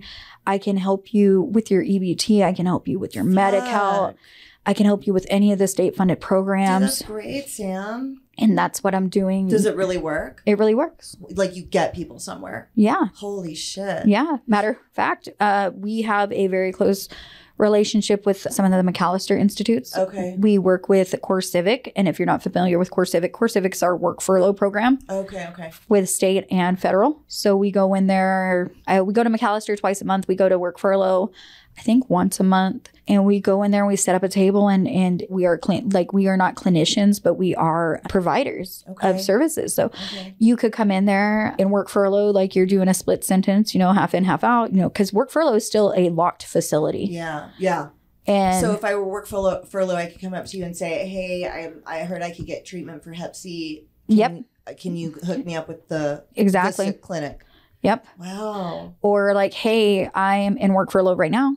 I'm transitioning in 3 months. My PO says I have to go to a sober living. And Medi-Cal pays your first month now? So holy shit. Here's the thing about Medi-Cal, and this is like a fantastic, it's like a Cadillac benefit now. Like it used to be you have Medi-Cal? Ew. Totally. But now it's like, oh, you got Medi-Cal, you better run it. You better use it.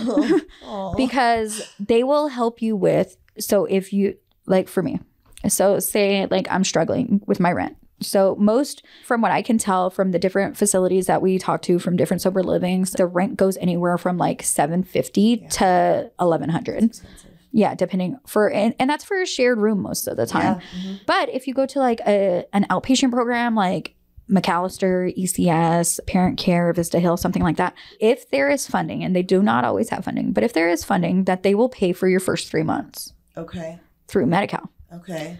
So that's life-changing, dude. It is. It's so much different than having to struggle to get the money together to be able to pay the rent. Dude, to be able. The only reason I'm sitting here is because Steve Ellis let me live there for no fucking money. Right, and exactly. he didn't really want to. And if I hadn't known him, I couldn't have done that. Exactly. Like people don't understand, dude, when you're homeless and your parents aren't helping you, it is a completely different scenario than your parents were paying for you to go to have insurance all these years. Like Skylar, you get to go to insurance or rehab, and then somebody pays your first month's rent while you get a job. That's like not the case for all of us. I mean, I'm street living with everything I own in a bag. Where do you go?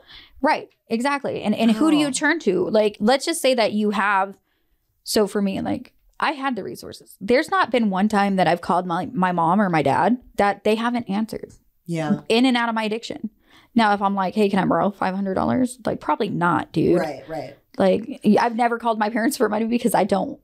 Because I do have a lot of guilt. I guess I'm the same. My parents answer me, but they haven't given me any money for a very long time. Right. But like at the same time, like I have a lot of guilt about like they have to take care of Jacob and they've never asked me for a penny for that. And like, I could not be today sitting here with you. Like I could not be more grateful for. You always say that. For my parents. And I can't be more grateful for how Jacob is today. Like he is a great young man. Let's talk about that for a moment. How do you manage? Do you feel guilty as a mom when you see other moms with their kids? Do you feel like, what are your feelings around that? It varies. Like sometimes in the beginning I was like, I can't believe this. I can't believe my dad would just take him from me. And like, I always made my dad out to be the villain in the situation. And it took a lot to be honest with myself. Like my dad wouldn't have had to do that if I was clean and sober. Yeah. My dad wouldn't have had to do that if I would have just reached out for help when I was falling. Yeah. My dad wouldn't have to be the bad guy in the scenario if I would have been the good guy, but I wasn't. Yeah.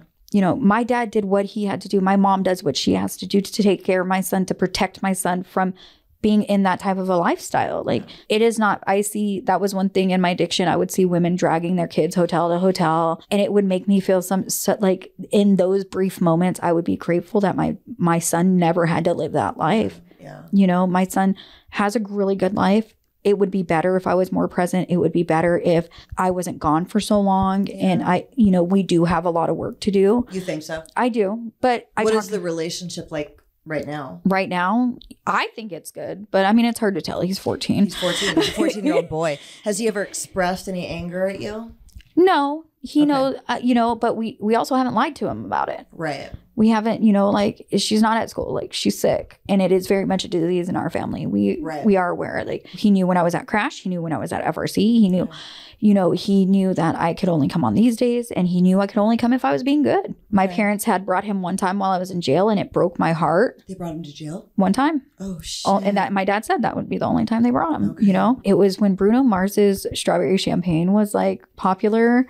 And so he was little and he sung it to me and and it broke my heart, dude. Yeah. Like, and now, like, we have a standing Tuesday date. Like, I pick him up from school. We go to the movies. We go out to eat. Like, it's every Tuesday. Yeah. Like, that's because I'm off at my evening job Tuesdays and Wednesdays.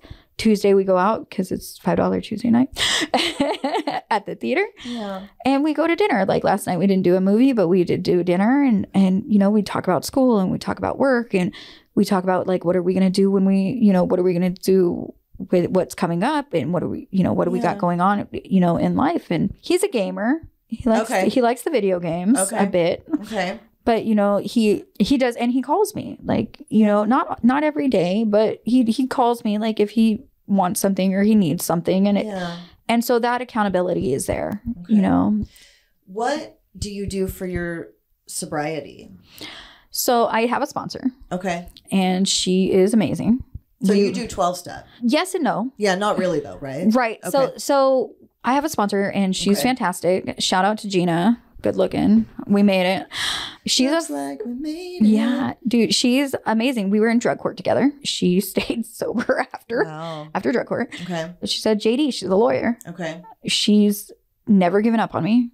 Even when I was in my addiction, like, it got to a point where I was staying in the car with my dude and I called her, like, hey, can we come over and take a shower? And she let you? And she was like, yeah, of course, just let me know beforehand. I don't want any drugs. Very healthy boundaries. Yeah. Like, I don't want drugs in my house today.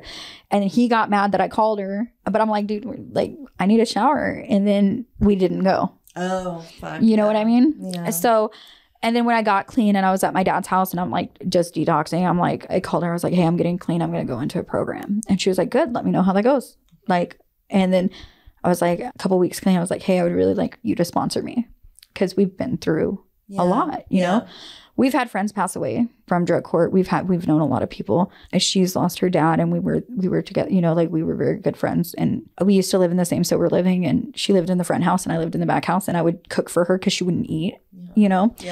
And so we have had that bond very much so. What does sponsorship look like if you aren't doing step work together? Is it just someone you can call that you need to talk to? Right. Okay. But we do smart recovery. Oh, okay. Tell me about that. So we do Explain what smart recovery is. Smart recovery is goal-based. Instead of being like, you have to be sober forever or you have to do this or for us, we're kind of inclusive. Like, she uses smart recovery. She uses NA work. We do AA work.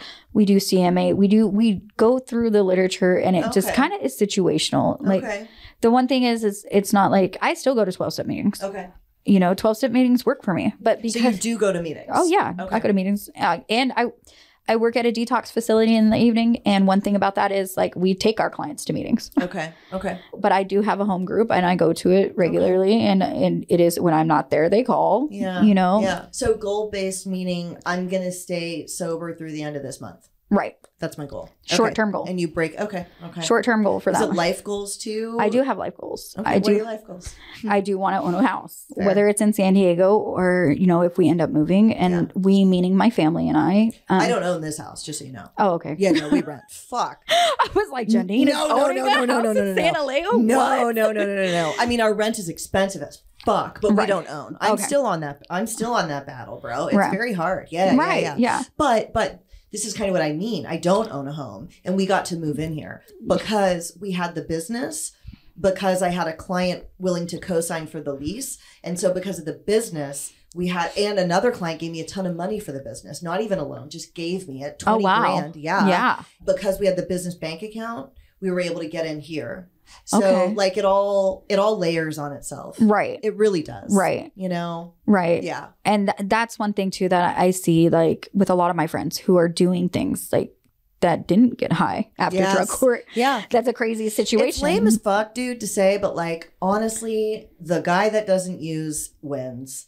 You know, Right. if you don't use, you just win and everything works out. And I know it seems like that should be so obvious, but like it isn't, you know? Right. And even at that, you're just like, who was I? I was talking to somebody the other day and they were just like, what did you think? What were you going through in your head when you were just selling dope? Like, who did you think you were? Escobar? No. El Chapo? And I was like, I'm no. a drug addict trying to get well. Right. That's it. Yeah. And I was just like, no, dude, you think I didn't? This is not Scarface. Yeah. Okay. Yeah. We're not part of the mafia. Right. No, we don't think that. We're just No. trying to scrape by. Just trying to scrape by. Dude, I just wanted to make Just sure trying that to I scrape by. didn't like if I went to sleep and there was nothing in my pipe. Like very Right. rarely did that happen. Right. And again, this not to be like glorifying that, like, because that's a shitty way to live, It is. dude. It is. Like, make sure, like, I can't go to sleep. It's terrifying. Dude, I can't go to sleep until I know that I have something to wake up to. Yeah. Like, that is the worst. Yeah, it is. Because today, I go to sleep, and the only thing I have to worry about is what time do I start work? Yeah. You know, and how can I help people today? Yeah.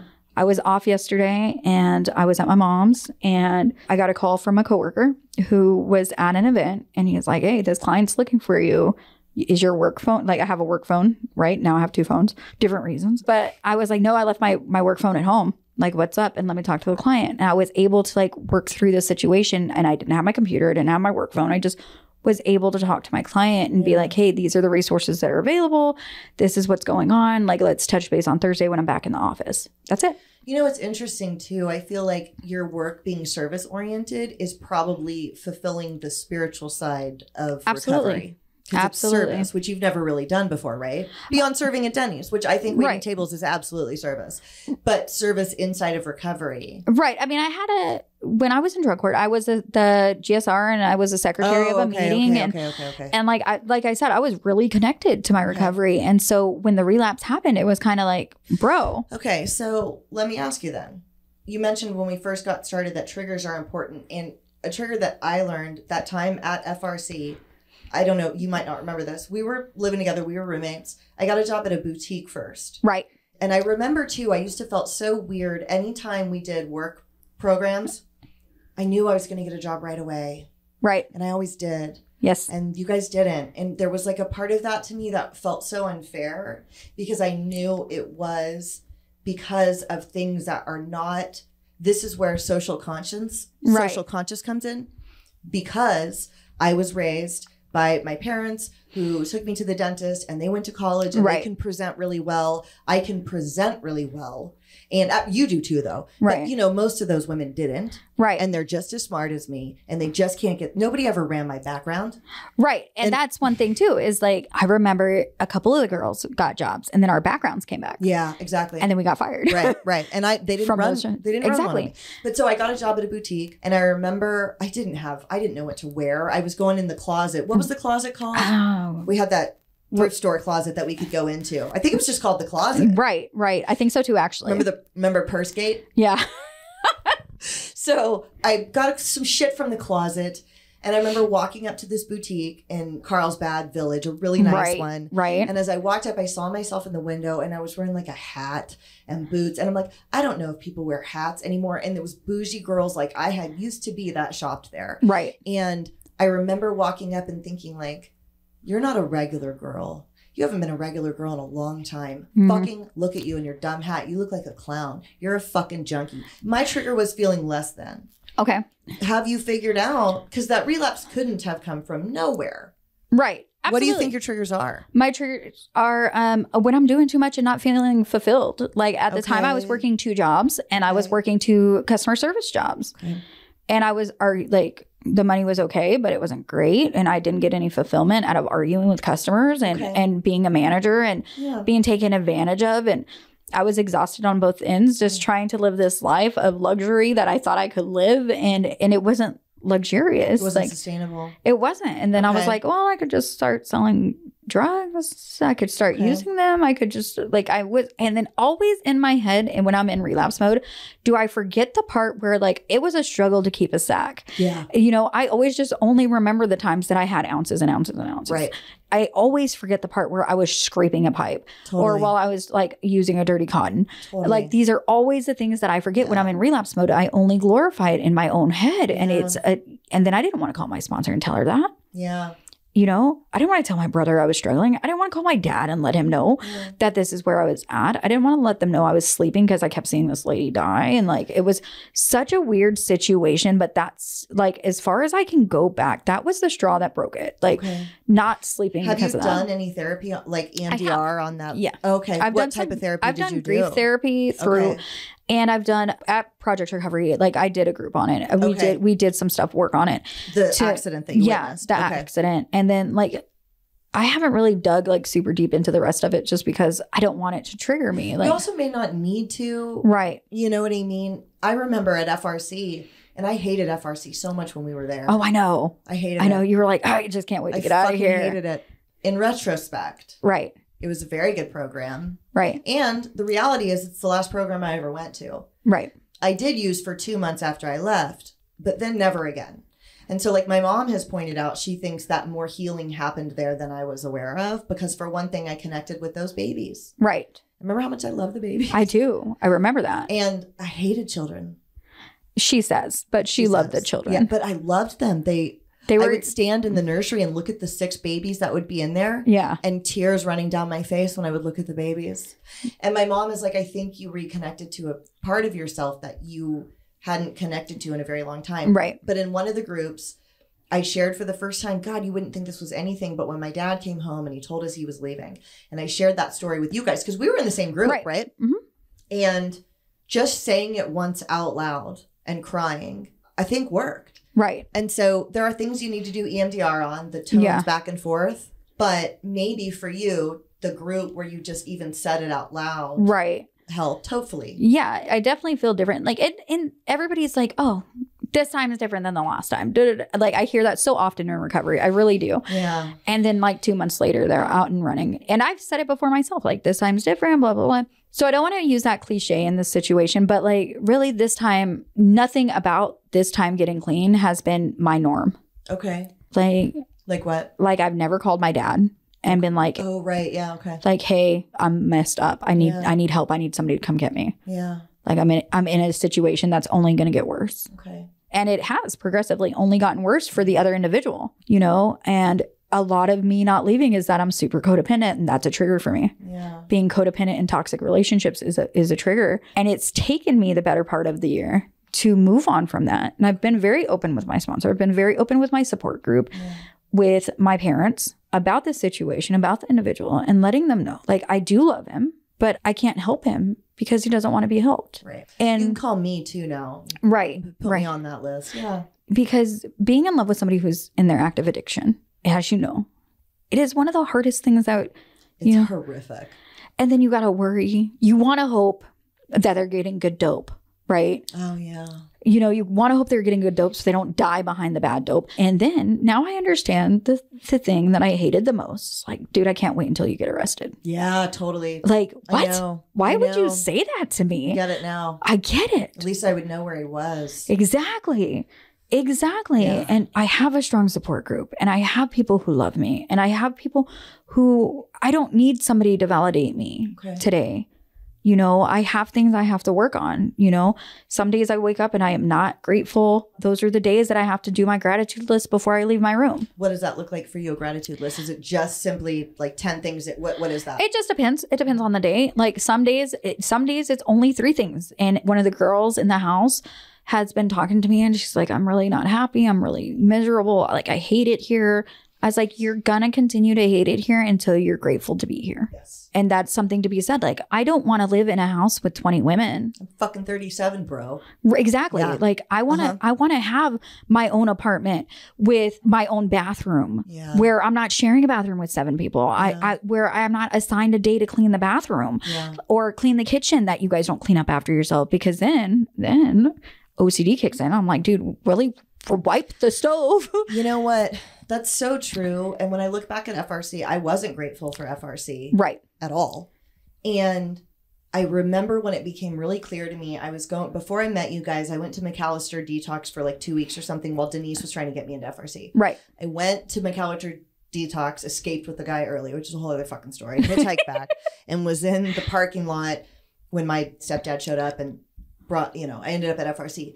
Before I went, I'd been staying with those guys that you were thinking of. Right. And I had this giant abscess on my stomach. I remember. Remember, it left a scar on my stomach, and I was like, my perfect stomach. And I had this disgusting abscess. And you were calling your mom every week for the scar cream. stuff, the Moderna. Yeah. I can't believe you remember that. And she wouldn't give me any. She was like, no, you deserve the scar. Yeah. To this day, I'm so annoyed because I've got the scar on my face. And if she had brought me the Moderna, but I wasn't willing to steal it anymore. Right. And that was growth for you. It was. It was. Even though I was mad at her for not bringing it to me, I wasn't willing to steal the Moderna anymore. So, but yes, I had that fucking scar, which now I have a tattoo over. Right. But so I had this disgusting abscess. It's leaking in my pants. And Steve Ellis came over to see me. And he said, Janine, a happy addict might use again. A sad addict might use again. But a grateful addict will never use again. And in that moment, I remember thinking, okay, Yoda, talking to me fucking riddles. Again, whatever, man. He brought me cigarettes. And I was like, thanks. Right. Go to McAllister, go to FRC. And I ended up in that room with Ashley on the ocean, on the water. Right. In the first. Right. And I remember that's when I used the first time. Yeah. And I had this beautiful room. I had just discovered meditation. I had this beautiful room and I could smell the ocean breeze. I was on the ocean for free in this program. Right. And I used. And they sent me to the back room with all the bazillion bunk beds. Right. And before I ended up with you again. And I remember getting up on that bunk bed. I was so mad because I had this plush ass fucking setup. And now I'm in the back with all my shit up there with all the newcomers. Everything I have is up on the bed. And in that moment, I realized what Steve meant. If I had been grateful for that ocean room, I wouldn't have used. Right. That's what he fucking meant. Yeah. That's what he fucking meant. And what you just said is so true. I was really grateful in the end to be at Docs. I fucking really was, man. I lived outside for way too long.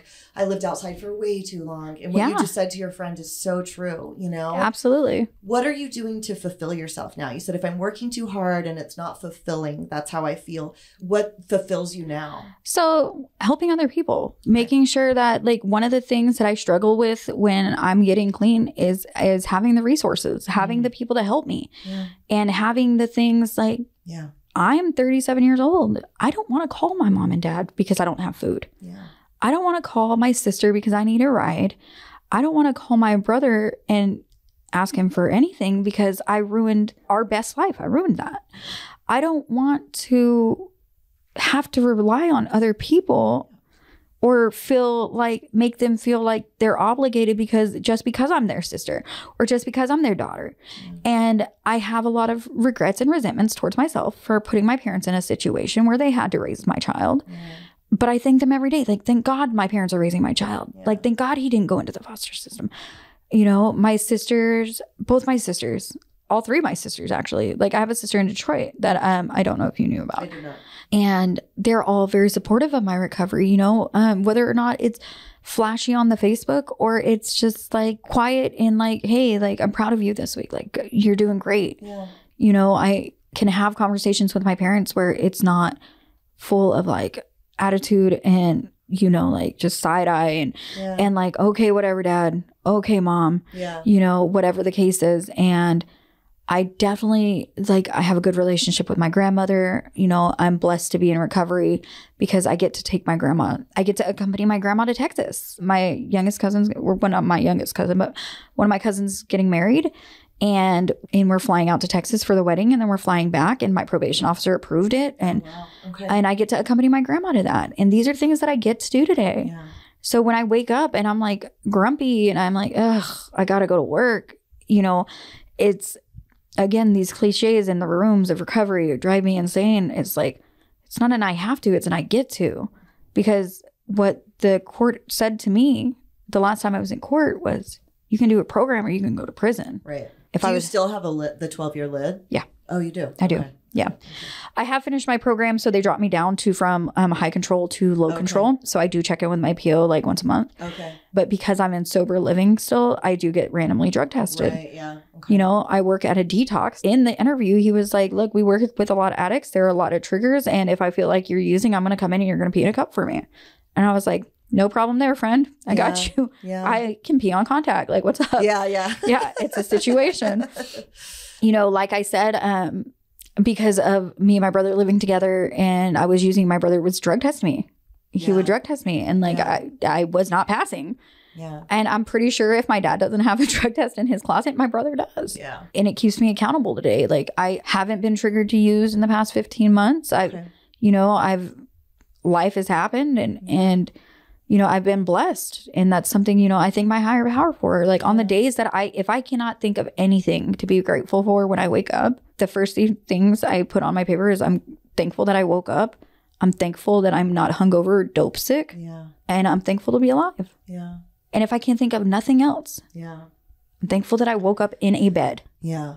When you look back at yourself at 25 at FRC and yourself now at 37, what do you feel like you didn't know then that you know now that is making the difference? And maybe it is the gratitude you just expressed, but to love myself. Okay. Because in that I don't have to seek validation from men or from women or from people or from groups. Like I can literally look in the mirror and be like, all right, we're going to have a good day. Let's go. And you are at that point now where you don't feel like you have to get validation from others? No, some days are easier than others. Like, I mean, you know, some days I'm like, all right, let's handle this. And the other days I'm like, oh my God. Yeah. You know, obviously I want to be well liked. Yeah. Obviously I want people to love me. And I, you know, like that doesn't change. I think that's just kind of human nature. Like you want to be accepted, but it's no longer the only thing I thrive for. Right. You know, it's not like, okay, well, Janine doesn't like me. I'm going to go and just like, until I am cool enough for her to like me. I no longer have to take those actions to make you like me. If you like me, great. If you don't like me, too bad. You'll get over it, I promise. Yeah. Because it doesn't hurt me for you not to like me. Right. But it does hurt me to make you like me. Yeah. Oh, that's really beautiful. It does. The actions that I take to get you to pay attention to me or to get you to like me, it often hurts me. Yeah. It doesn't do anything for anybody else. Yeah. You know, that's why being in jobs in the industry of recovery is fulfilling for me. Like, you know, I have clients that are, so I work in a private pay detox, and a lot of our clients are from out of state, which is crazy. Like, what? You can afford that? No. But, you know, they have good insurance. They come in from out of state. And some of the things that they complain about, like, I really have to ground it. I really have to, like, to be like, hey. I get like that too. You know, like, I'm sorry that you're feeling that way. Like, I understand. And your feelings are totally valid. But let me let you know that there are worse alternatives. Like, you could be sleeping outside in the rain by yourself with nobody. Now, that's not my experience, but I have friends who that is their experience, you know, and they're like, what, really? And then we take them to local meetings in San Diego where, as you know, there's a high rate of homelessness, and especially in addiction, because it's so nice out here in the weather. And so they hear these stories, you know, they hear experience, strength, and hope, and they're like mind blown. They don't believe that. Yeah. And I'm like, no, absolutely. Right. When you were, this is a very self-centered question, but I'm just curious because I've never gotten to ask anybody this. Everybody hated me when I left FRC. You know that. Really mad. Yep. Really angry. All those women hated me so much. I didn't, but... You didn't, and Sarah didn't. No. Everybody else did. Yeah. In fact, when I had about 60 days, one of the girls called me. 3 of them were at Sober Living. Ashley. I actually think Ashley would be okay with me saying her name because I owe her a fucking amends. It was not her fault what I did. Right. And I was such a brat about it. It was my fault. But anyways, there was 3 of them sitting together, and they called me and was like, where's my boyfriend, Janine? Where is he? And I really didn't know what they were talking about. I was sitting at Doc's on the couch, and I was like, what are you talking about? And they were like demanding, they were saying that they knew I was using with her boyfriend. And I think looking back, you know, the other Janine with the tattoos? Yes. I think it was her. Right. Because people mix us up all the time. We're North County Janine heroin users. Right. Although I don't know how you could mix us. You know what I mean? Like, there's some other very different things between us. She's got, you know, tattoos on her face and whatever. Beautiful girl. I'm not saying bad, but like as soon as you start describing us, you know the difference. Right. And they just were so hateful. And I was like, I'm sitting on my sober living, and I remember hanging up and just like crying because everybody just hated me so much but then I've wondered what people thought as you watched me get the business. Yeah. And go on the news and post my news clips. And then I married this guy in this bougie fucking wedding. Oh, right. Like yeah, the tents and everything. No, I saw that. Yeah. Right? It was a bougie wedding. Right. What did you think as you watched that happen? I was just like, what the, like, WTF? Yeah. You know, like, but then you sit and you watch and you hear things and you see things and you see the growth of people. Like, there are girls that we've been in treatment with who are doing phenomenal. Yeah. Like, they have their own place. Yeah. They're getting married. They're having children. Yeah. They're opening businesses. It's possible, I guess, is what you think. It is definitely possible. Yeah. Now, you also liked me, so I guess that's different. I've always wondered what some of the other ones thought. I'm sure that they're like mind blown or like, ugh. Or thought I was lying. Yeah. And I do know, like, I've listened to your podcast and I've seen some of the people you have on here, and I've seen like some of the, you have like real life people on here, like people with names and people, I'm like, okay. And it goes back to me pulling up into this driveway today and putting in a code to get into your gated community when I know that the last place we knew each other at is probably 5 miles from here. Right. And like, shout out to Docs for loving us when we couldn't love ourselves. They loved us, but it's a bottom of the barrel place. Right. No gated community. No. You pull up and you get what you get and you don't throw a fit. Like, that's where that is. Every night a little rat used to run to the top of the couch and stare at me. And I was like, this motherfucker. He wasn't even scared either. Yeah. He would run to the top, look, and I would hear him chewing my clothes because I had one cardboard box of clothes behind the couch, and I was on the couch, and I would hear him chewing my shit. And he would run up and look at me. He wasn't even afraid. And I was like, I'm 35 sleeping with this rat staring at me. Right. That's how it was. Yeah. And like, going from that was the last time that I knew you were living somewhere to this is like a phenomenon. And the amount of time you have clean. Yeah. And like, Sam, almost 10 years. Don't take this the wrong way. All right. Because I love you. Okay. But the amount of time you have clean for the kind of junkie that you were, like, Janine. No, you can say that. I want people to hear that. Like, it's fucking unreal. It blows my fucking mind, Me dude. too. And I sit here. I was like the worst one. And everybody, you know, and it's even worse though, because you come from an influential family. Right. You come from people with money. Yeah. You didn't come from like these neighborhood gangsters, and you weren't like a little runaround, and you come from a very nice family, and then I went all in on that shit. And then it was like one side to the other. Oh, okay, that's who she is today. And you have to know, like I go back to saying, like, it's different being on this side of things and like knowing and loving people who are still in their active addiction. And like, I'm like, God, like, I am so sorry, Mom and Dad, for putting you up through that. You know, like, I think about the time that you were teaching a spin class and then you came over to Edible Arrangements and your mom was coming to pick you up or to drop something off to you. Mm-hmm. And your mom was like, no, you can't get in the car. Oh, she didn't let me in her car? Was that what it was? Well, I know that I had taken you to your mom's house one time and she wouldn't let you in the house. Oh, okay. I mean, yeah, I'm sure. Yeah. I wasn't allowed on the property. Yeah. And I was just like, dang. And going from that to coming to this, like, I'm so proud of you. Like, thank you. And like, it's not like. It was important to me to impress you today. I know you told me that. And I don't know why. Because that was the worst. That was one of the worst times in my life. And I think because people did hate me so much. Right. That only you and Sarah didn't. And. Shout out to Sarah. Good job. Shout out Sarah. And yeah, I wanted you guys to know that, like, because I also know you took some shit for still being friends with me. Right. As did she. And so I wanted you to know, in the end, you were right. You did bet on the right horse. You did do it. Yeah. I'm not some dumb junkie. You're not. And you weren't some dumb junkie then. You were just stuck in this cycle. And like, going to school and doing the classes and learning more about addiction and recovery has taught me a lot, I think. And that's a lot of where my grounding is too, is like being able to like see where my feelings were and where my progress has been. Yeah. You know, like getting over the resentment, like my parents have custody of my son. Thank God. Because this is like my 5th relapse. Like, where would he be? Yeah. Not talking to me, hating me, not being picked up today. Yeah. After school. Yeah. My parents would, you know, not be talking to me. So what's next for you? What are you started to talk about your life goals. What's next? So I do want to own a house, whether it's here or out of state, depending on family situations and what we decide to do as a family. I want to get married. I want to be like, oh, I hope he's the one and he just gets his shit together. But it's not looking that way. Yeah. And also, here's my fear about that. If he's still using right now. Right. You're a few years from stability with him. Right. And you want some of that stuff sooner. Right. So that would be my other thing. And like, I've talked to my mom and dad about this, like, like even recently, like actually just yesterday I was talking to my mom about it, that I had some car troubles and he's a mechanic. And I was like, Mom, you'd be really, and I'm so dumb. I'm like, Mom, you'd be so proud of me. I didn't call him. I called my other friend who's a mechanic.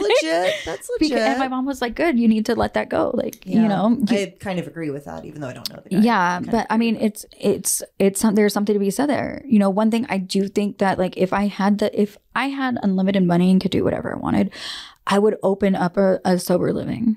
Okay. I would be very like people oriented the way that Steve is at Docs, and I don't know if he's still there, but he's not. He's still, but like he loved us enough until we could get it together. Totally fucking did, dude. Yeah. He really did. And he understood the gray. There's some gray areas with addicts sometimes. Right. And he understood the gray. He ended up relapsing. Oh, I didn't know that. But he's back now for about 18 months. Good job. And I've been heartbroken for fucking years. He's just gone and now he's back. Good. And he messaged me on Facebook and was like, what the fuck? Look at you. Right. And I was like, listen, man. Yeah, I do the speaking shit. I just say what you told me. They don't know. I'm just saying what you told me. Right. Right. And he said, no, you've done all of this your own. I just told you to take a position and you finally did. Exactly. And I remember that. I remember when he told you that. He was like, yeah, you can keep doing what you're doing, but you're going to end up in the same. And like, that's one other thing is like, somebody, I think Gina told me, she was like, I've heard it forever. You do what you've always done. And you're going to keep getting what you got. And I hear it all the time. Yeah. And it's just like with this toxic relationship, I have to take a step back. Like I have to be done with it. And I have been, and I'm exhausted. Yeah. And then I start dating other people in recovery. And then I'm like, oh, this is weird. Well, yeah. So here's what I'll say about that. This is healthy. Yeah. Same thing. I wanted to get married. You know me, I didn't want kids, but I did want to get married. And I was like 36 doing a 4-step with Rachel. And my big resentment was that I wasn't married yet. And I felt like a loser. And I wrote down all the things. And I realized that I kept dating men for years at a time, even living with them, that I would never marry. Right. And so I was creating the pattern of why I wasn't married. Right. And I was doing it again as I did that 4-step. You remember my first boyfriend in recovery? I do. He was very nice. I loved him. Me too. I did. But I didn't want to marry that guy. I just didn't. And I was with him and I realized I was doing it again. Right. And it's the same idea of if you do what you've always done, you're going to get what you've always got. And I was like, how serious am I about getting married? I am 36, almost 37. This guy's really nice to me. Fucking loved me. Absolutely. He'd do anything for me. I don't want to hurt him, but I'm not going to marry him. What the fuck am I doing? Right. I did end up breaking up with him. Skylar's the next guy that I met. Oh, okay. So I think breaking that pattern with these guys that are still using, because they're always using. That's right. You're always dating these guys that are using. Right. They need you for something. They need a ride here. They need a ride there. And then they pull you into their chaos. And that is a pattern for you. Right. It absolutely is. And that's one thing too. It's like, okay, so I had some car problems and I had to get a new car. And literally I was leaving my dad's house yesterday and he's like, hey, you're not an Uber driver. Hey, you're not a Captain Sava. Yeah. Hey. And I was actually talking to my dad when I pulled up. He forgot I was here today and he wanted to see how, because I had to get a new car. Yeah. And like, thank God my parents were able to help me with that. But he was like, what are you doing in North County? Oh, shit. I was like, I'm doing a podcast. He was like, oh, okay. He's like, that's like, okay, don't forget, you got to put, are you picking up your son? Yeah. And I was like, yeah, I'll pick him up 4:30, not 4:30, 4 o'clock, but I pick him up and, then we'll go home and it's not a big deal. And I don't have to depend. And that's the other thing. And then my parents have never raised us to be dependent on men or dependent on people. And I think that that's just like a thing that my personality is like, I'm codependent and like, I want to, like, my dad's like, just because they give you gas money doesn't mean that takes care of the car. Yeah. And you're not an Uber driver. You're not a this. You're not a that.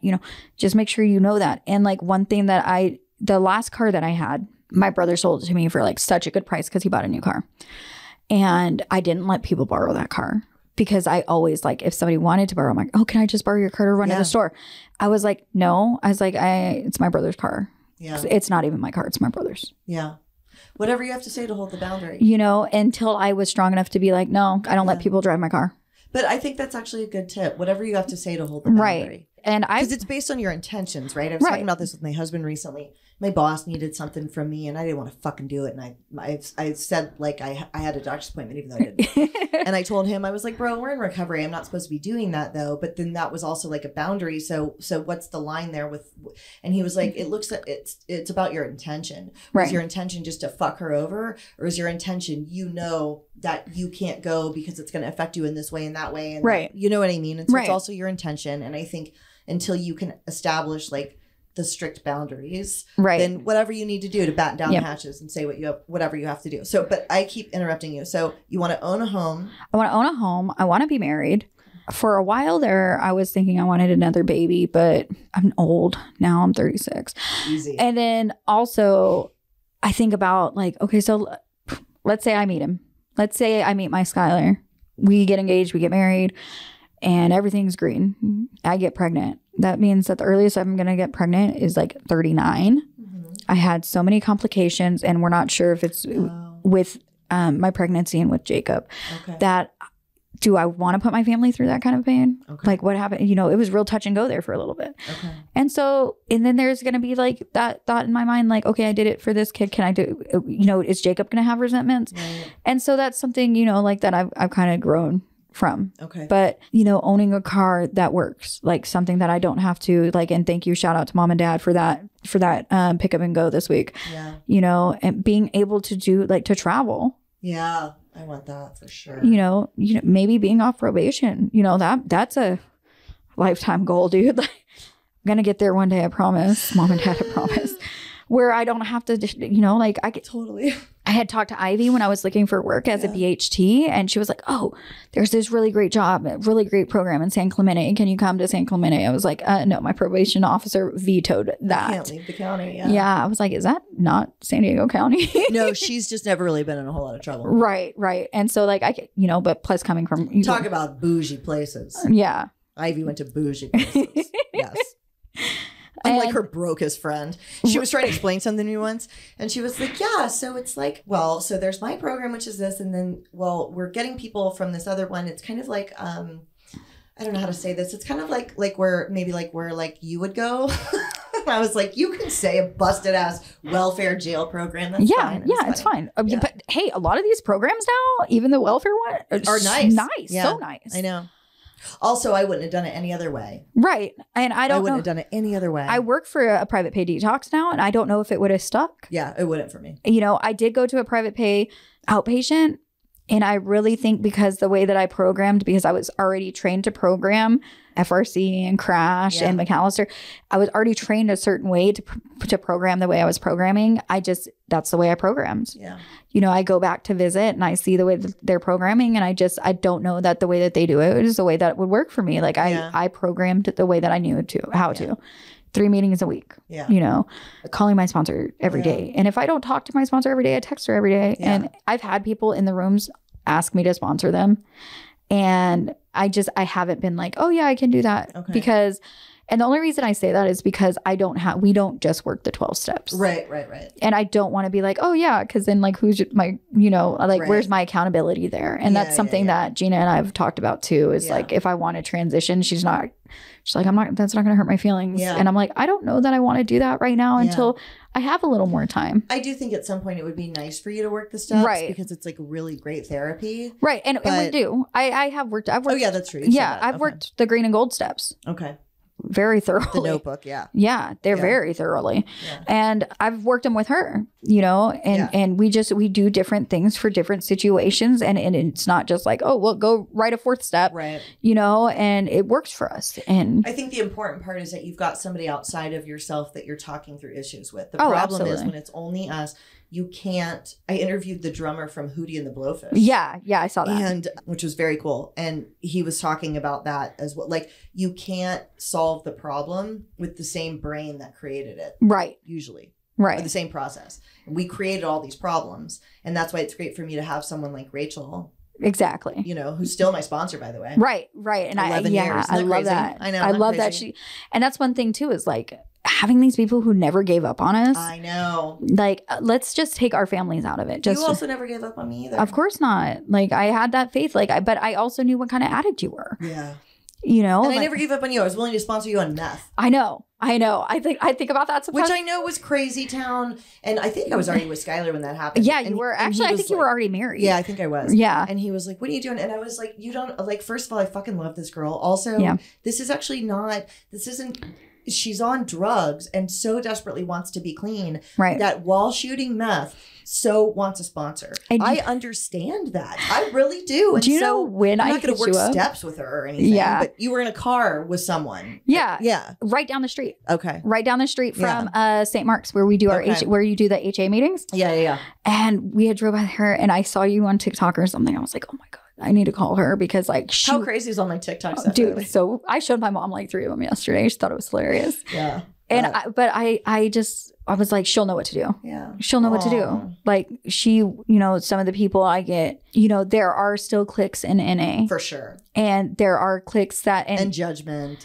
and like there are girls that I want to be cool with. Like and I have that like still like that hiccup. And I do too. Just recently my sponsor was like, so are you still trying to be part of that cool kids club or what? Yeah. Whatever, you know? And I was like, no, I'm good. Yeah. Like I'm good. I'm good where I'm at. I'm good with who I am. I'm good with like I have the most amazing coworkers who are in recovery also who know what's up. Like they know when a good day is a good day and a bad day is a bad day. And we really like that's what works for me is that support circle is I talk to my lawyer from drug court pretty like once a month. Like I reach out to her, let her know what's going on and she's thrilled. Like she's, you know, I talk to people who I haven't talked to in years and they're in recovery. One thing I don't do though is the people that I've used with who are in recovery. Yeah. Oh, okay. I haven't breached that. That's actually probably a good idea. Because we used together and like, okay, you're doing so well. You're this close to a bad decision with someone you especially used with. And like some of my friends, they own sober livings. Yeah. I call them for business stuff. Yeah. And I'm just like, all right, it's great to see you. Like, I love you. Congratulations. You just opened your 4th house. Yeah. You know, they're business partners with people who are doing clothes. They're doing organizations like Fuck Fentanyl. Yeah. You know, like they're doing partnerships with people. And I'm just like, dude, I am so proud of you. Yeah. And I know you're doing fantastic. Can't but like be that close to it. I don't want to be a trigger for somebody and I don't want somebody to be triggered to me. No, I understand that. I think that's smart. And so like even people like that we were at FRC with, I've used with people from FRC. You have? I have. Okay. And a lot of those girls ended up using together. I think as soon as we stop, I want to ask you about that. Yeah. And I will keep their anonymity. Some of those things didn't work well. Like some of those things, you know, like, and that's not my place to, I don't know where they're at in their journey. Some of them I do because Facebook and Instagram, but that's another thing is Facebook and Instagram are not real life. Right. You know, I don't think I've updated my Facebook page. I don't have very many pictures of myself on my Facebook because I don't want, for like multiple reasons. I just don't want the drama anymore. And that's one thing I'm trying to retire from is like, dude, I'm 37. Yeah. I'm not in high school. Yeah. So when things start to get too cliquey, I kind of find myself stepping away a little bit. My life goal is like, I want to be a good mom for Jacob. I want to be present. You know, I want to be him to be able to call. I want to be a good daughter to my mom and dad, like where they know that like they're not, the next phone call they get isn't like, hey, we just found your daughter. And again, like I'm super grateful to my ex because he's put me on this side of it where I have to learn to navigate these situations. But now I know how my parents felt. And I'm sure it's so much worse for parents. But like now I know how they felt. Like and like I'm really sorry that I made you guys feel like that every night. But I'm grateful to him. Like, you know, like he's never been negative about my recovery. He's never been like, oh, you're in recovery, you suck. He's just like, dude, you're doing so well. Like, we can't be together. You know, he broke up with me. I didn't break up with him, you know? And not to say we don't talk. He, you know, we check in. I check in. Obviously, like, I get worried. Like, dude, are you dead? Yeah. But it's very, like, it's more of a friendship, but I got to love you from here. Yeah. And so that's kind of where I'm at with that. Just life goals are, like, making a life instead of surviving, just living my life. creating a life versus managing your circumstances. Yes. Right? Yes. This is the difference. Yes. And when you're using, you are just managing your circumstances. Right. There's no creation or design there. Right. And I feel like that's really what we get. Right. You know? Exactly. Sam, thank you so much. Of course. Thanks for coming up and doing Yeah. this. Did you have fun? I did. I was like super nervous. You were a little nervous, huh? Yeah. I was like, I mean, you didn't show it at all, but I know you well enough to know that you were. yeah. I was like, oh, I hope this doesn't sound dumb. Not at all. Well, thank you so much for coming up. Of course. I'm glad to be here.